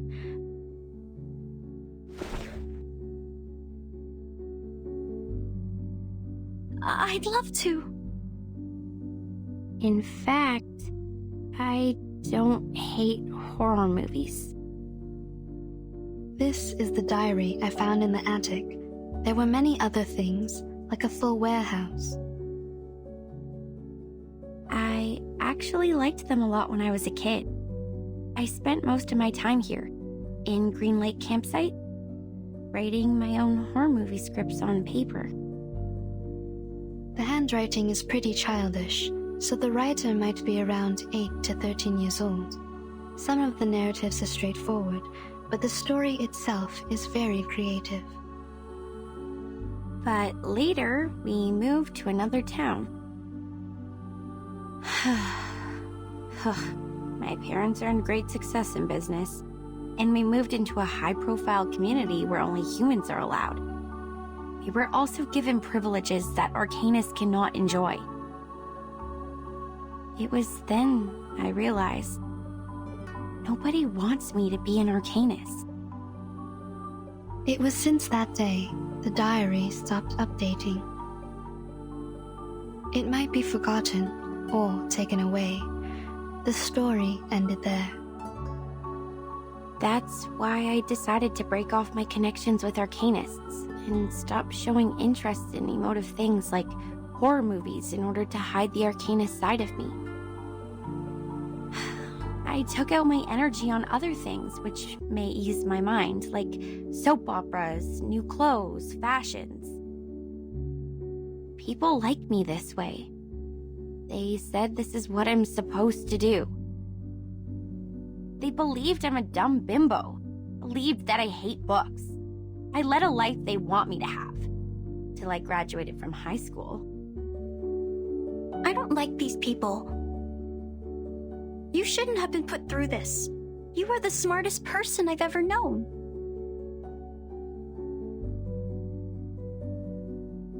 If one day I run into them, I will pull their noses and mouths off. Like this. A wonderful idea. I wish I was as creative as you are.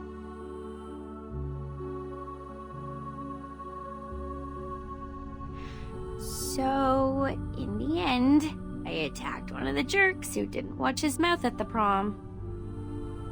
I slapped him in the face and smashed 4 sandwiches and a salad on his head.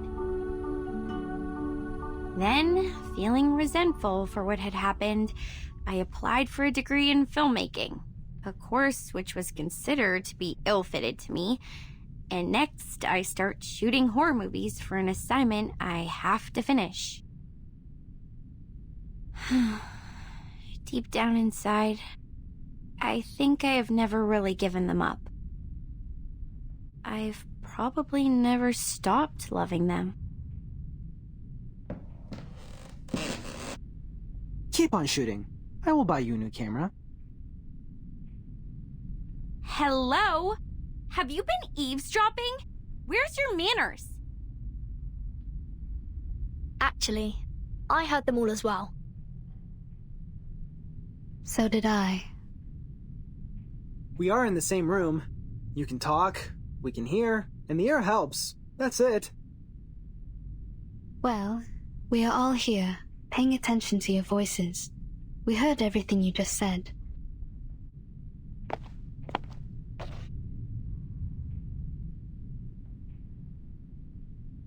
I think this is yours.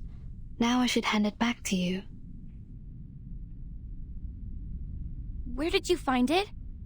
I haven't seen this for a really long time.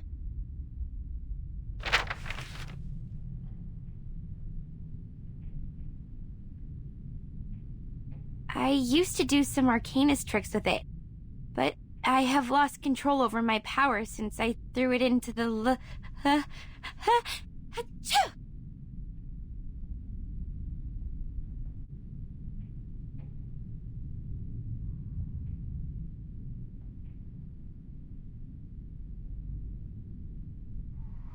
Aren't you guys cold?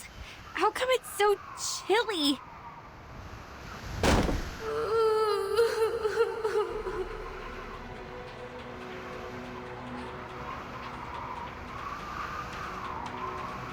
That ring. Wasn't it on my finger a minute ago? Watch out. Something is approaching.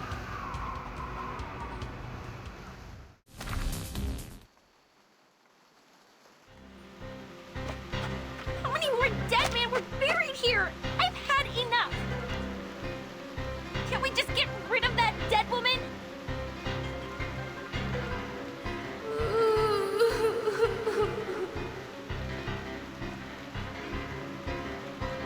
She's approaching. This is a good chance to... Ugh, she smells like a skunk in the sewer. Lonnie! The ghost bride took her down. We need to help her!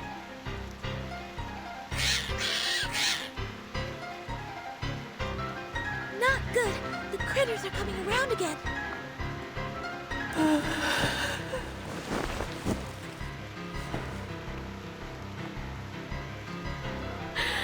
I do.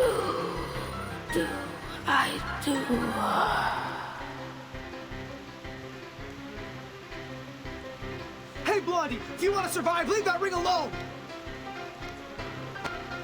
Hell, you think I wanted this? This crazy woman ghost put it on me! Get off! Get off!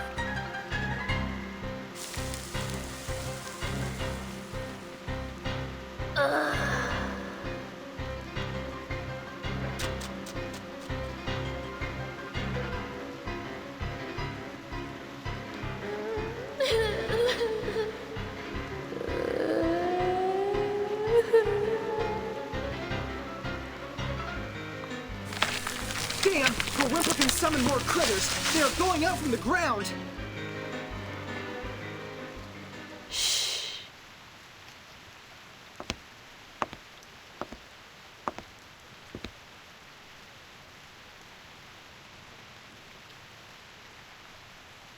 What they need is a song.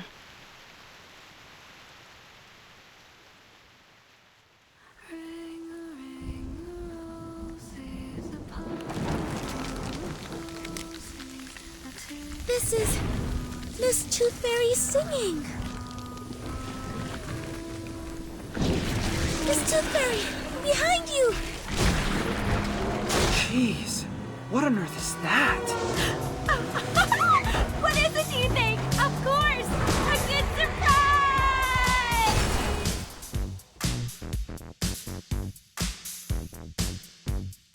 Huh. I didn't know I was a talented driver. Once we get out of here, I'm gonna get myself a driver's license. Within 30 seconds, you crashed over every critter in our sight. I don't think you are qualified to be a driver. No, that's not the point. Where did you get the car? Pink lines. This is drawn with an oil paint pen. This is her arcane skill. Your arcane skill restored pretty fast. Seems like you've accepted your identity.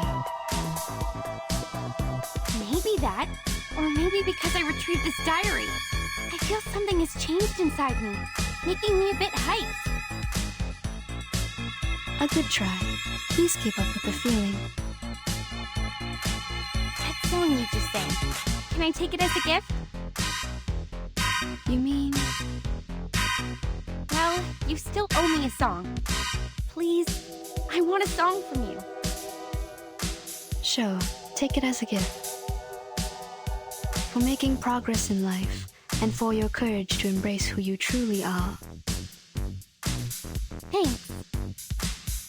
This is my handkerchief. Take it, wipe your face. Ah!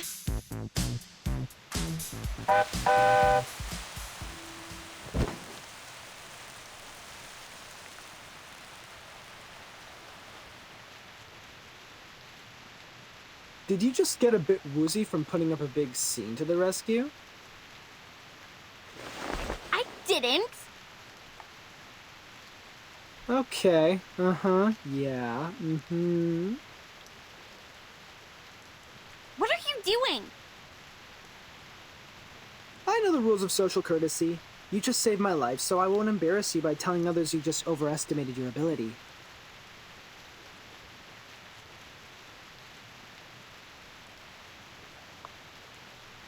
If you are willing to take advice from me, I would say don't overburden yourself.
There's a note hidden inside, just like the one found in the butcher's corpse. Someone is passing messages to us through these notes. If we defeat more monsters, we will get a clearer picture of what's happened at Green Lake Campsite. This is the all-time favorite trick of the plotter. He takes the whole situation under control, playfully teases the innocent participants like us, through which he gains a special sense of fulfillment. But we have our means to cope with it.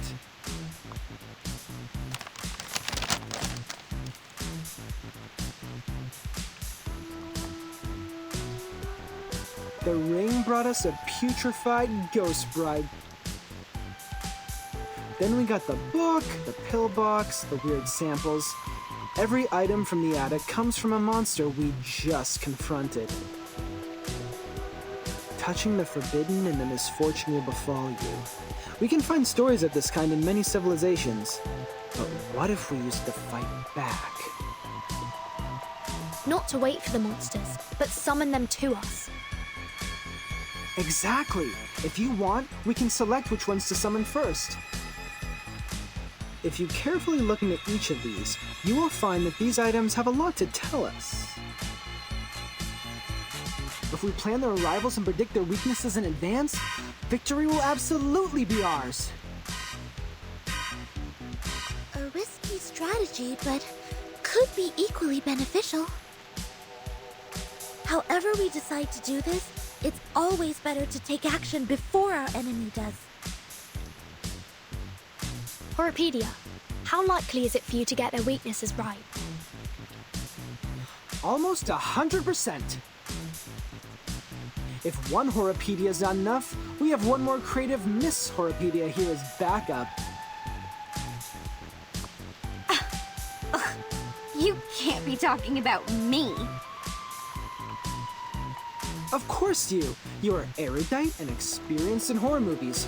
Relax! You deserve the title of Horrorpedia. Does he always vex people like this? Or is he just being annoying here?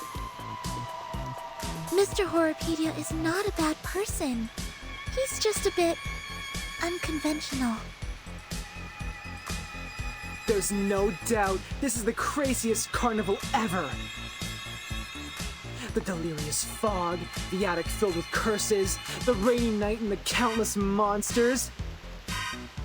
I praise you, my beloved cabin in the woods! I bet you this sneezing critter specimen has been standing here for over 100 years. Ew! It's just like... Like what? Oh, never mind. My dad had a business partner. An old money, you know? Who had a real wonder room in his mansion. I was 7 back then. His son wanted to show me his so-called masculinity and took me to see his great-grandpa's collection. He thought I would be screaming when I saw the freaky two-headed snake specimen, but he didn't know that I was a freak myself. We are the people who live between the world of humans and arcanists. These things happen. I can imagine that.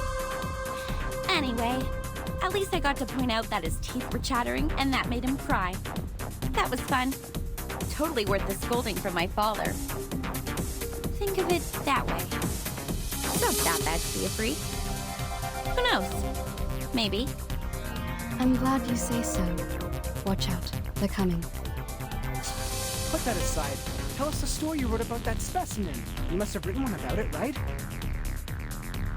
I would like to hear it too. I'm sure it will be interesting. Seriously? It's written by a 7-year-old girl.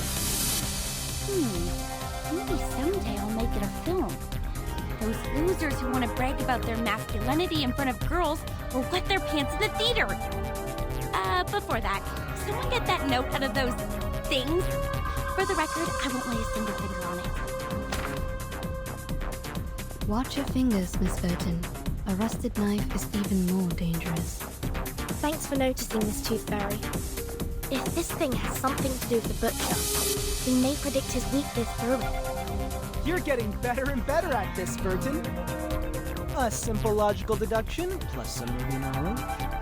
Bang! Oh, my dear GS003 Silver Bullet, I will give you a kiss.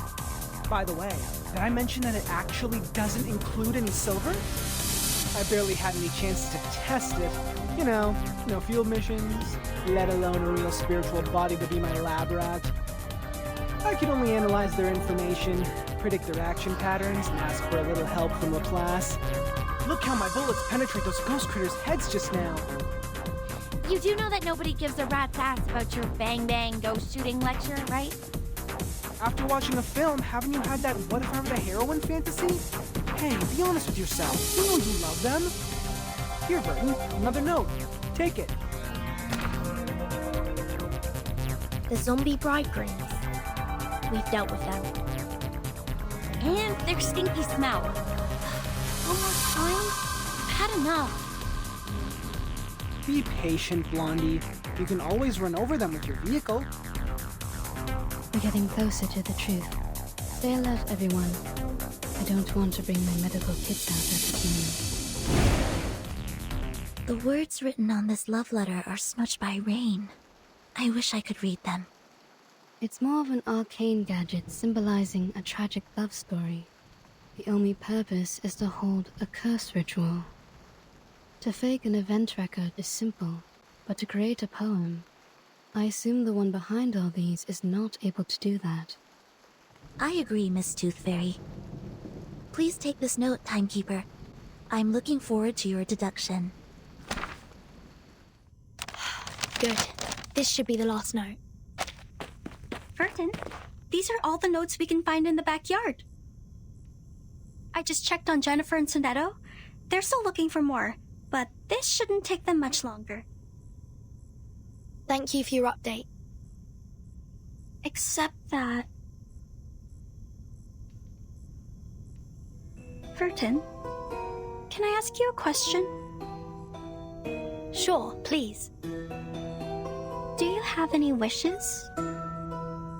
Big ones, small ones, hilarious ones, or sincere ones? Any wishes? Me?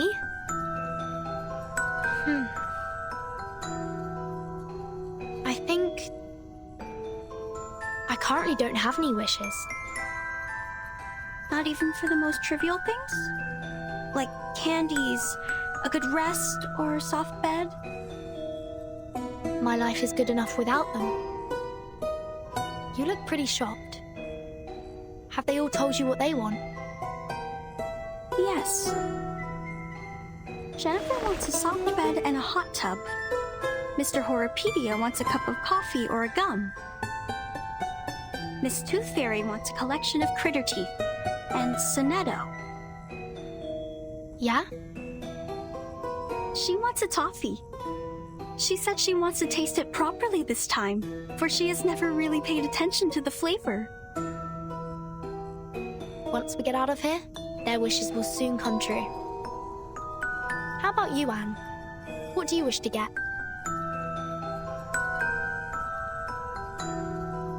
Me.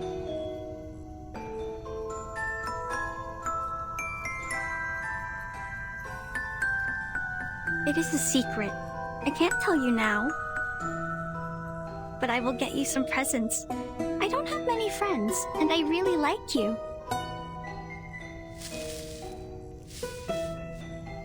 Great! Timekeeper and Anne, you're here!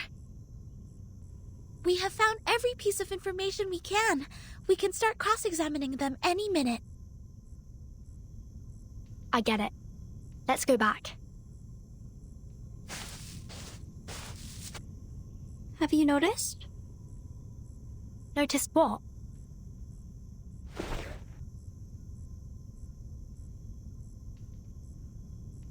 That the rain has stopped.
That's right.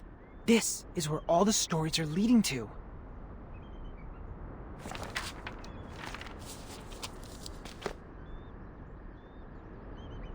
Huh. Jack the Drowner, the monster crying under the water, and the bride sinking into a glistening mirror. Here must be the center of all that happened. This is where the ghost stories we encountered at the campsite were created, and now they have led us here. What we need to do next is find the clues hidden here and let the clues build our story.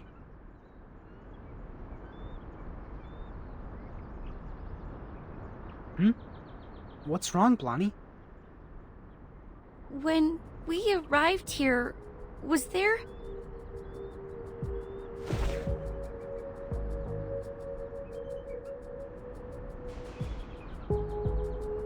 Was there a lighthouse? Huh? I think it just showed up out of nowhere, like a ghostly figure appearing behind you. A lighthouse in the lake. A lighthouse. Is the lighthouse in the lake also a classic element in horror stories? Well, not quite. But it can be a good place for horror stories. In the middle of a huge, gloomy lake, a lighthouse stands there like the fang in a monster's mouth. You can't find any place better than this to hide a horrifying secret.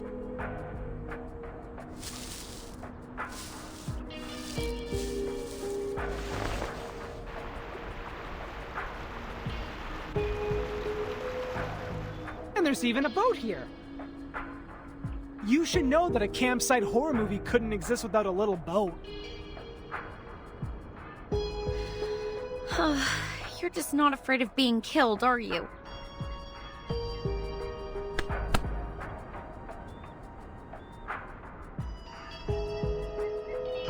What if it turns over? What if there's a lake monster? We might be putting ourselves into its mouth like serving it a plate of dessert. To be fair, it makes no difference whether we are on the shore or in the boat. We're just cakes and different plates to it. If it does exist. If I were the lake monster, between the cake running away from me and the cake which willingly comes to me, I would give the latter one a better ending.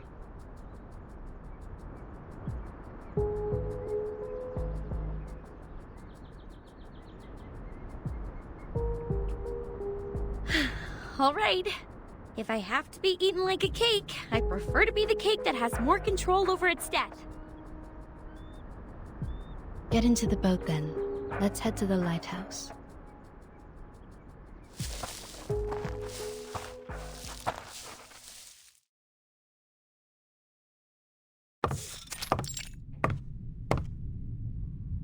Huh. A normal lighthouse. Not even a bloody handprint is found here. Well, I'll be damned.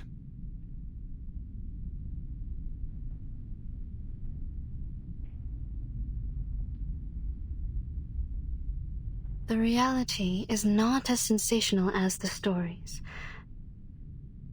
Just like the permanent teeth loss can't rival the latest and most frightening curse for excitement. This is not just an ordinary place to me. I've never seen this before. I used to come here every day, reading novels by the lake, but I've never seen a lighthouse here. It just shows up like a ghost, followed by a series of mysterious, horrific events.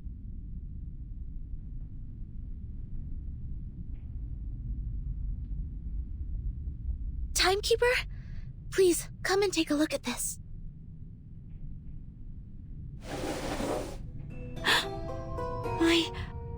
This is... The man behind the scene is much simpler than I thought. Maybe he really is a child. Like those evil kids in the movies. Despite their evil nature, they can only perform the evil deeds through simple means. Are we really going to open it?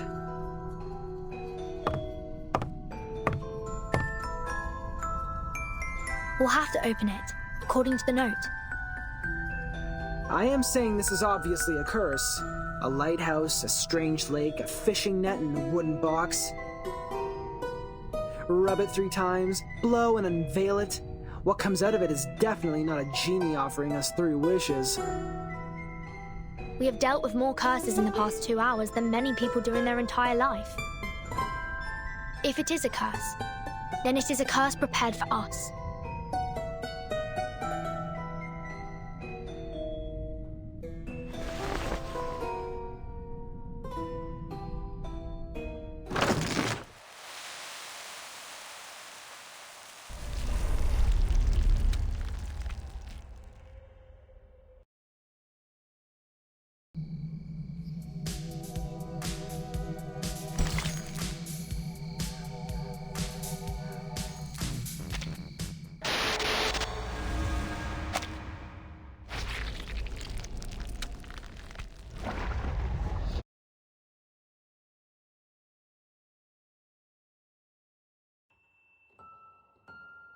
Today, I'm going to read you The Frightening Hunter. I wrote it yesterday. Read it! Read it! This is the story of a hunter. The hunter is tall and muscly and of great frame. He can twist steel rebar with his bare hands, and no one can lift his arms up by a hair's thickness and escape from him. The hunter lives in the campsite, deep in the woods. He would slaughter every living thing that breaks into his territory.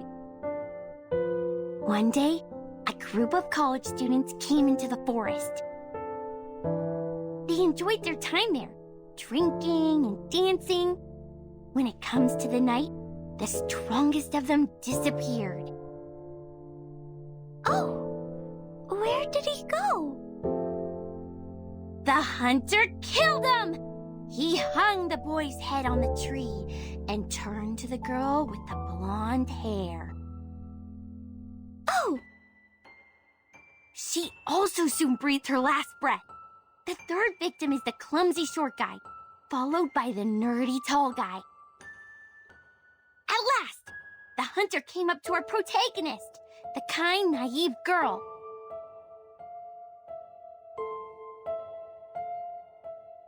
That was the first story she ever told me. An intriguing, interesting story.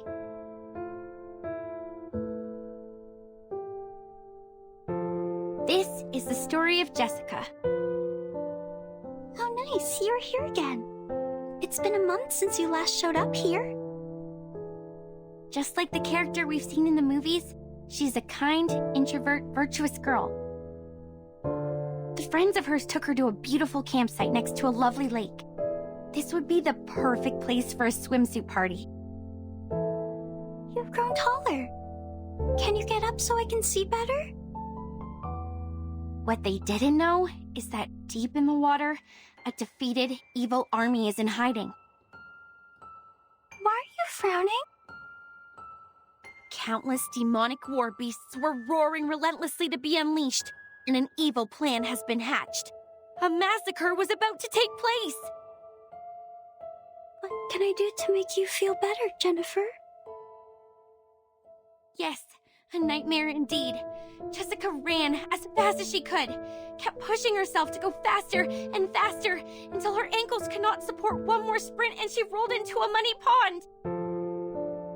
The monster with dark fur and a bloody mouth was right behind her. Then... Are you crying? Jennifer? Jennifer! We gotta go! Where are you? Oh no! It's Mom! I'm here! I'm here! Yes, so you are crying, Jennifer? Oh. Aren't you taking the notebook with you? Why are you throwing it into the lake? I really like this place, but I'll probably never come back here again. I gotta go. See you, Jessica. Okay. See you, Jennifer.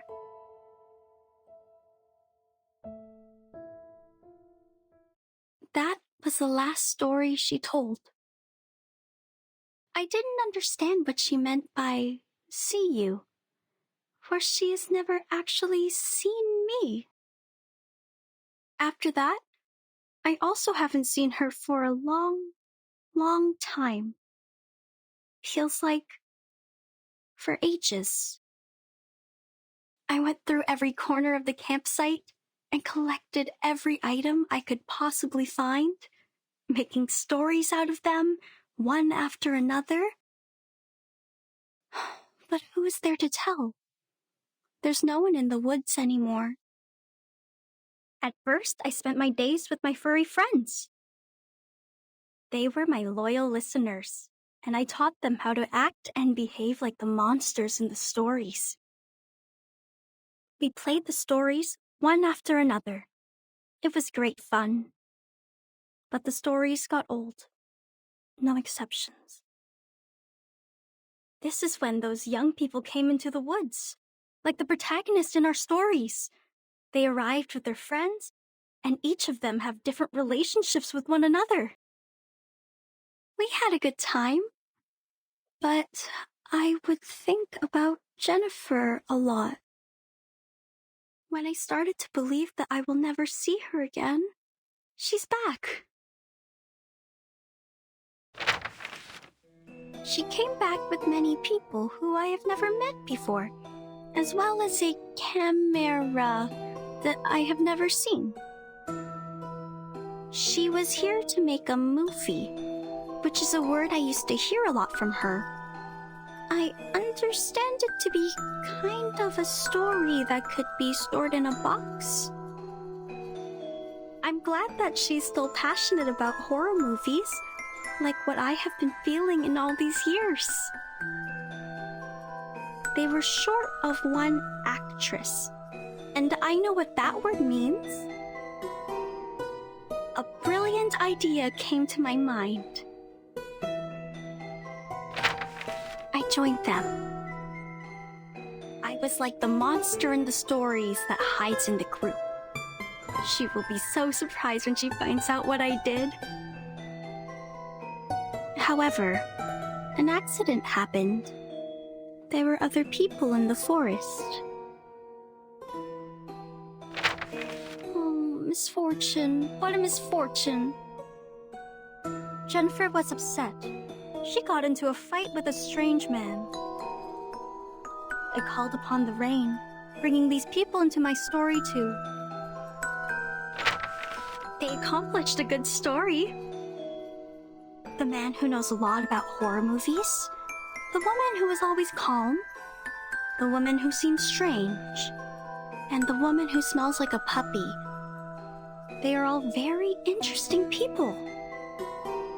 I think I start to like them. They are different to the people I met before who always cried and fainted very quickly, not long after my story started. They are interesting and of great fun. So I want to tell them the truth and make friends with them. I have to let them know about this.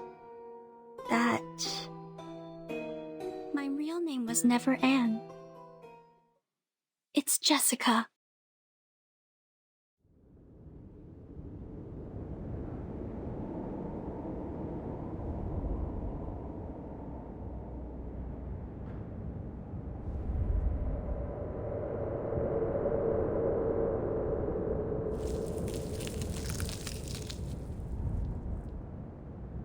This is the last surprise I prepared for you. Now, enjoy!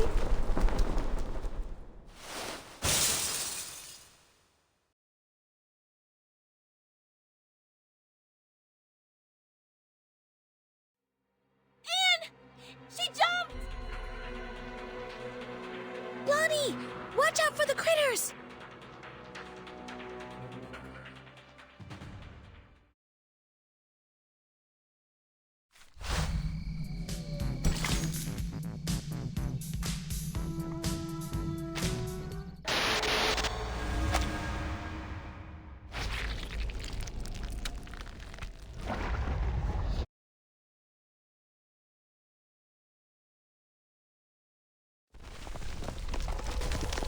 The lighthouse is sinking.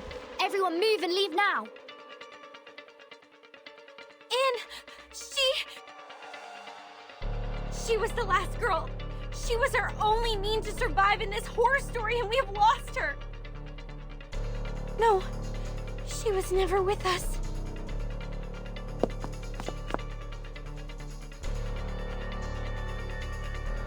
I'm to blame. It's me who created such a girl in Green Lake. A girl who restrains people and treats them like toys.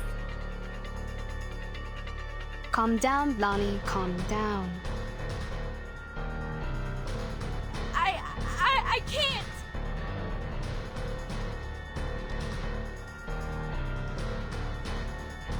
It's too late, Tooth Fairy. We have lost all the cards. We still have a chance. You don't understand. It was me who created the stories. I created that monster. I've drawn many monsters in that notebook, and with all those stories I told, I created her. I turned our last girl into the biggest villain. What should we do now? How are we gonna... You are right. This is the story created by you. They are all created by you. It's your story, your monsters, your past, your arcane skill, and your identity as an arcanist. They all belong to you. Belong? To me?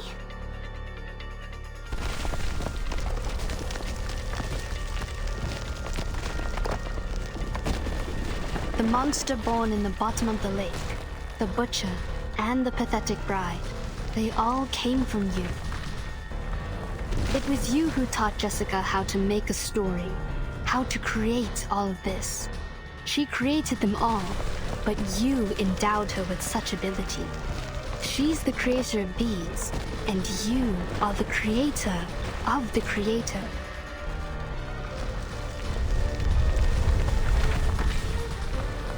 This is a page in your chapter. You created it, so you should learn to accept it, control it, not fear it.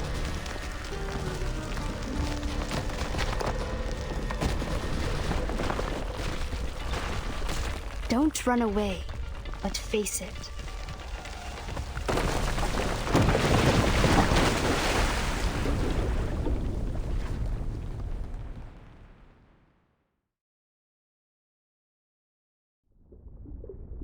Blondie!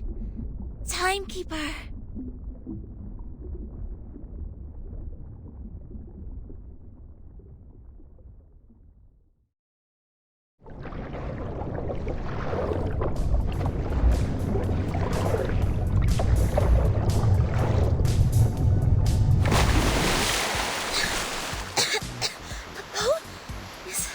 Is Blondie's? It's her arcanum. Now, she's doing her utmost to keep the ship in balance. Damn it! I knew I shouldn't be so ostentatious. There's no way that I can have control over such a big boat. If I keep doing this for any longer, I would die of headache before making it to Aunt Jessica. I've warned you so, haven't I? But don't worry, the reliable Horrorpedia will save your neck. Using this amazing tool. Good! Hooked onto the rock. You might feel a bit seasick. Please try not to vomit. If you fail, at least don't puke on me. Set sail and hold tight. We are heading towards the river bay.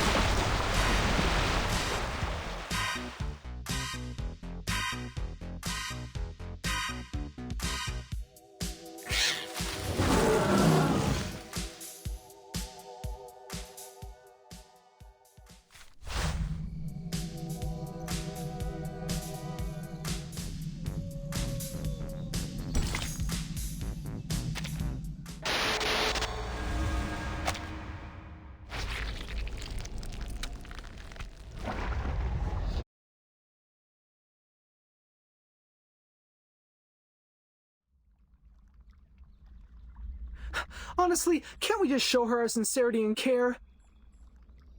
To share something from the bottom of our heart, to cure her agony caused by the antagonist's lonely childhood?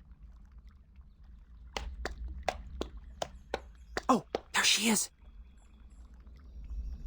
Just like I expected. You made it. Did you enjoy the story?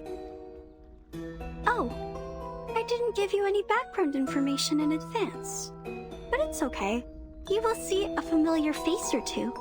I believe you haven't forgotten them. Just like I can't forget you, Jennifer. Come with me. I've prepared you a new home. A home where you may sleep on beds made of soft moss and drink clear, cold spring water. I will get you toffees, coffee, and so many teeth in beautiful shapes. You can even have mine if you like. You will stay here with me happily ever after. Till a time even I don't know of. Jessica, let us talk. You've been thinking of me, haven't you? Of course I have. You were fond of me, as well as the stories I made, aren't you? Yes, I'm fond of you, Jennifer.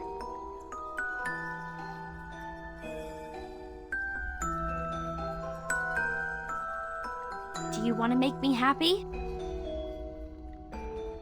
I think so. I have made you happy once. Would you let me do it again? Do you like my story? Let us go then. Including Jason, Freddy, and Michael. Let all of us go. Why? You have made a mistake. You hurt people, and that is unacceptable. This is not funny. I was to blame for misleading you. I can't let you keep on doing this. Don't you like my story? Yes, I like it very much. It resembles a lot of the stories I wrote when I was a kid. You must have really liked them.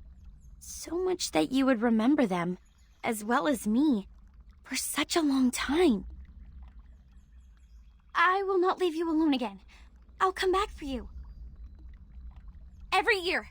No, every 6 months. I'll have more time after the graduation. If I make a new movie, you will be my first audience, like what we used to do. But I hate living by myself. I don't want to live like this anymore. I have no one to talk to. The friends I have here can do nothing but roar. I sing with them as the sun comes up and wake up among them as the moon rises. Jennifer, you know, I used to have the same dream over and over again.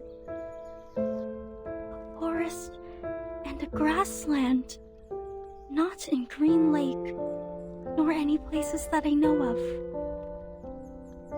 I can hear music that I've never heard before. After we met, there was you in that dream. You'd wake up in that dream with me, giving me a wreath. In that dream, I can truly rest. But when I wake up, I found myself in Green Lake again. Do I belong here? in Green Lake campsite? Or somewhere afar? In the days when no one is here, I always hum the melody in the dream. Quietly. Waiting. Until my figure almost blended into the mosses. But I waited for too long. So long that you are no longer a girl, but a woman now. I'm tired of waiting for you. I'm tired of living all by myself. I was hoping that you may like my story, that you are different from all those people who always try to run away.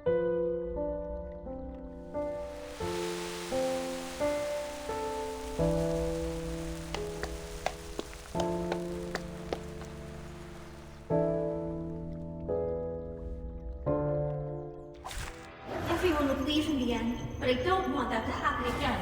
We will live a happy life by Green Lake, singing under the starry sky, telling stories to each other, and having a sweet dream on the soft moss. Don't worry. Let me... No! Don't leave me alone! Oh look, I still have so many stories to tell. We will have a good time together. The stories by the lake, the hunter hiding in the campsite. You'll like them very much. Right, Jennifer? Are we using the Return of the Monster plot now? Please, save me some lousy plot development. No.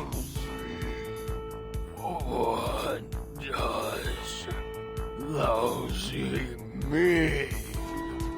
Given that you're holding a knife, I'd better shut up. The story has ended. It was our first story. Why? You don't like it anymore? We'll never run out of stories, Jessica. Enough with the fight. It does no good to either of us. Listen. Oh, I will come up with more games and stories. We will live a happy life forever and ever. Oh, don't worry. I have prepared it all. I have prepared it all. Resistance is futile. Jessica! Jessica! Be careful, she's still standing. You are worried about me, Jennifer. You are the best, just like the protagonist in the story. The most beautiful, kind-hearted girl in our 13th story. Here comes the little bride, bloody and dressed in white. Now her story starts, followed by her friends in line. Jennifer, Jennifer. A pearl as pure and white as a tooth. What a shame. She is decayed to such an extent. Why? I will get you anything you want, my little bunny. The sweet fruits, the moss bed, the dew cup. No, this is not the end. Stay right here. The fog starts to gather around her. Step back. Cover your mouth and nose. Don't breathe the fog in. Her wounds are healing, and I sense her arcanum is getting stronger. We need to leave now, Timekeeper. No, please don't go.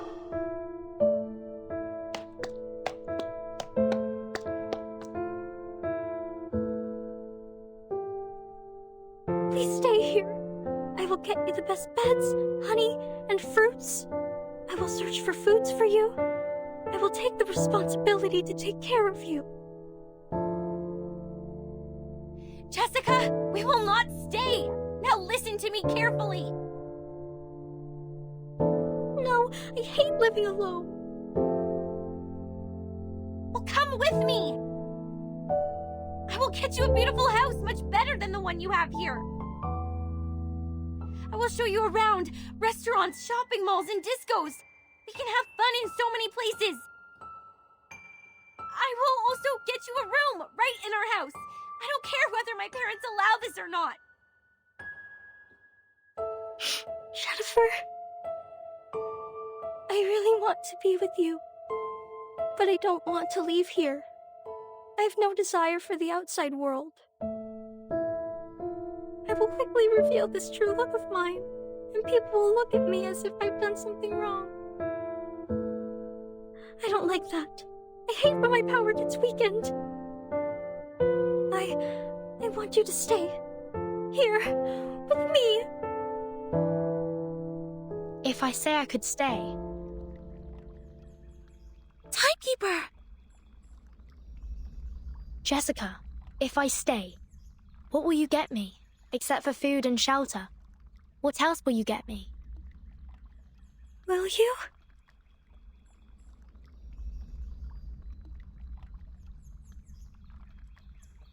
If you stay, I will share my critter friends with you. Along with my cave, my keys, my little buttons, anything you want. Sounds great. We will definitely have great fun. But Jessica, where are the people who once chose to stay here? When they stayed for long enough, after you ran out of all available games, they were no longer attractive to you, and no longer adored by you. I can stay longer than them, but with no exception. I will become boring one day. You will be alone again. Every day waking up, falling asleep, roaming in the dream alone. No, I don't want that. I don't want to live like that anymore. You can lead a different life. You can embrace a diversified and meaningful life. A diversified, meaningful life? When you were Anne, you asked what my wishes were. Now I know the answer. I know what I want. It's you. Do you want to come with me? I will find you a good place to stay, where nobody will consider you to be weird, nor will they keep staring at you. You will see the world with us, the amazing and unique outside world. This outside world? What else will it have? There are a lot of people and fantastic things out there. Some people eat gold bars. Some others dance on the crocodile skin.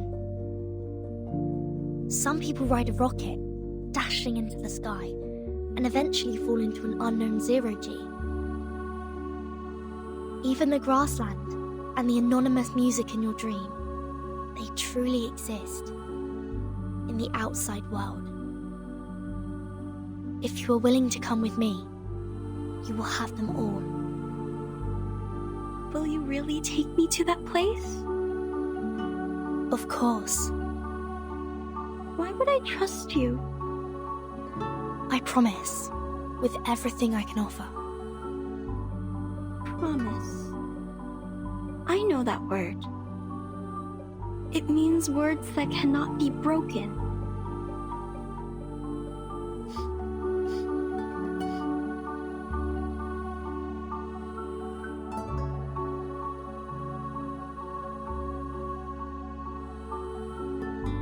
I will make your wish come true. I like you. I hope you can be my friend. This is new. I haven't made a friend like you in a really long time.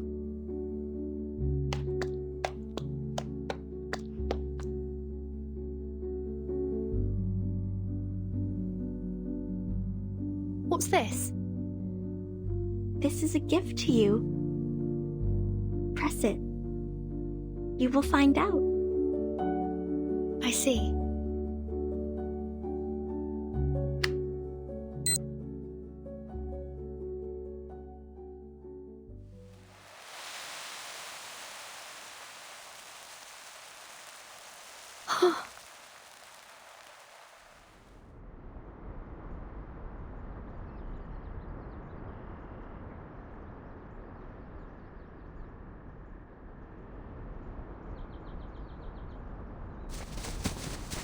They're here! Hey, come here! The medics are ready. Please, leave the injured to us. Captain!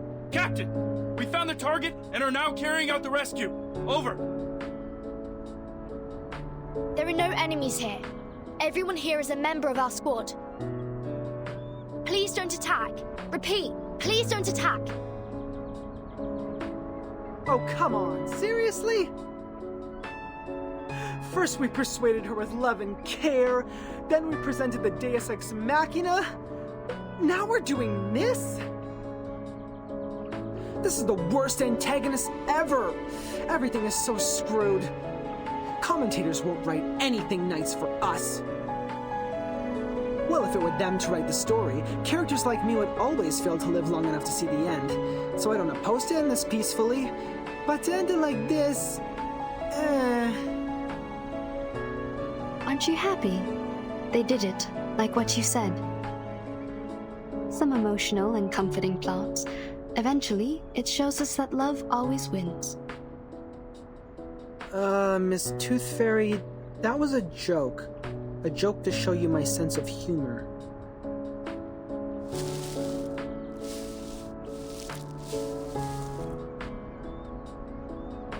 Timekeeper, it's great to see that you are fine.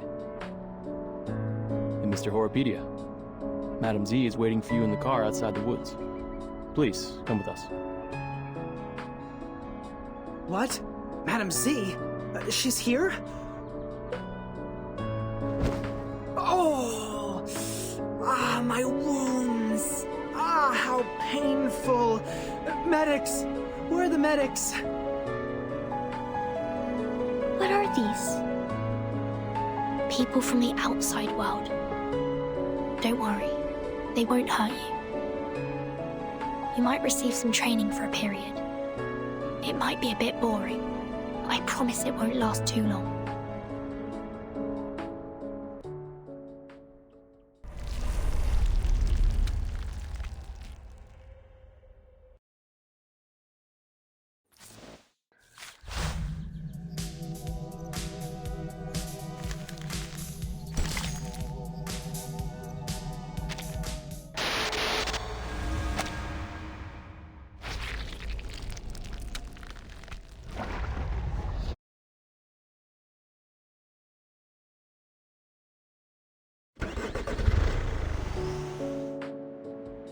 Are you suffering from the headache again? Me? No, I'm not. You shouldn't lie to a doctor. Fine. A bit. Just a bit. Some warm water will help. I don't need those things. I don't dislike your tooth fairies. It's the texture that creeps me out. I've tried multiple times. You know how it ended. Don't worry. I have some drugs for humans. Wanna try?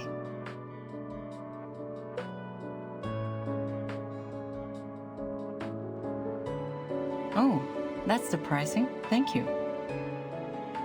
How about the future of those kids?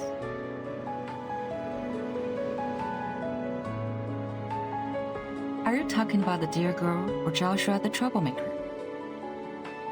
You can tell me one by one. It's a long trip back to the headquarters. We have plenty time to chat. Joshua will pay for what he did. Absent from duty without permission is a severe violation of the regulations. He will face a demotion and be grounded for 3 to 5 months. Of course, I'll apply for lenience for him, but I think it won't make much difference. We don't have many means to help him. Burton might be a good choice. You mean assigning him to Verton's team? Exactly. If we can make Burton apply for that, he'll be put through a much milder punishment. After that, he'll be free to leave with Burton. This is a good idea. How about Jessica, the dear girl? She needs to receive some education to become adequately socialized. Based on her result of the amended Arcanist Risk Evaluation Chart, This little girl is very dangerous. We rescued 9 hostages from her cave. 3 are from the film crew. The other 6 are from the student expedition team that went missing 6 months ago. The validity of that chart is debatable, for it doesn't have a sufficient number of questions to draw a conclusion. Yeah, when we arrive at the Foundation, we will give her a more comprehensive test. But that doesn't mean that she'll get a higher grade. We all know that the amended version tends to overestimate the examinees. Can I visit her while she's in the Foundation? Of course. Chatting with someone familiar is conducive to embracing the community. You don't need to worry too much about her. We'll treat her the right way. The arcanum shown on her is of a very unique kind, and shall be helpful in many experiments. That's good, but I still have one more question. Go ahead, Doctor. Members from the Xeno also participated in the rescue. Did you call them to come? Yeah. This should have been their responsibilities. To be more precise, all of these problems were their fault. Are you talking about the missing of their youth force? What? No. But wait, what missing youth force? The myth that Xeno youth force disappeared overnight at the Green Lake campsite. Haven't you ever heard of that? No, never. Where did you hear that? Joshua told me. He's just a young man, impulsive and can tell a story from a fact. Why would you believe? Never mind. Back to the business. By the end of the 50s, Xeno found a bunch of critters with unique appearance in the woods near the Green Lake campsite. As they continued to investigate, they found a special moss in the woods that can trigger changes in appearance. In order to conduct further research, they built a campsite and held some camping activities as a disguise from time to time. The critters mutated and evolved very fast. Meanwhile, the town prospered and the nearby population soared. After several incidents of attacks on local residents by fled creature subjects, Xeno decided to move the campsite out of that area. That dear girl was neglected during the moving. She was left at the Green Lake and kept on secretly living there till now. Other critters that escaped have hybridized with the local breeds and hence created the new critters you've encountered. They more or less carry a lineage of changelings, which are very hard to deal with. But thank God you've brought this girl under control. Jessica has been like their friend or leader. I think she's more like a leader, or even a master to them. Xeno conducted military training to the first batch of critters, so they are more obedient than others. Your Jessica is like their commander. She gives orders to the critters at the bottom of the lake through a radio hidden in a remote control, so that they act in precise alignment. So you knew the truth of the Green Lake campsite from the beginning? It was Xeno's idea to clean up the mess with the Foundation. They contacted me before. If you could have asked me earlier, like before you depart, we wouldn't have to go through so much trouble. Kids were ignorant for lack of knowledge, yet adults were ignorant for their cognitive inertia.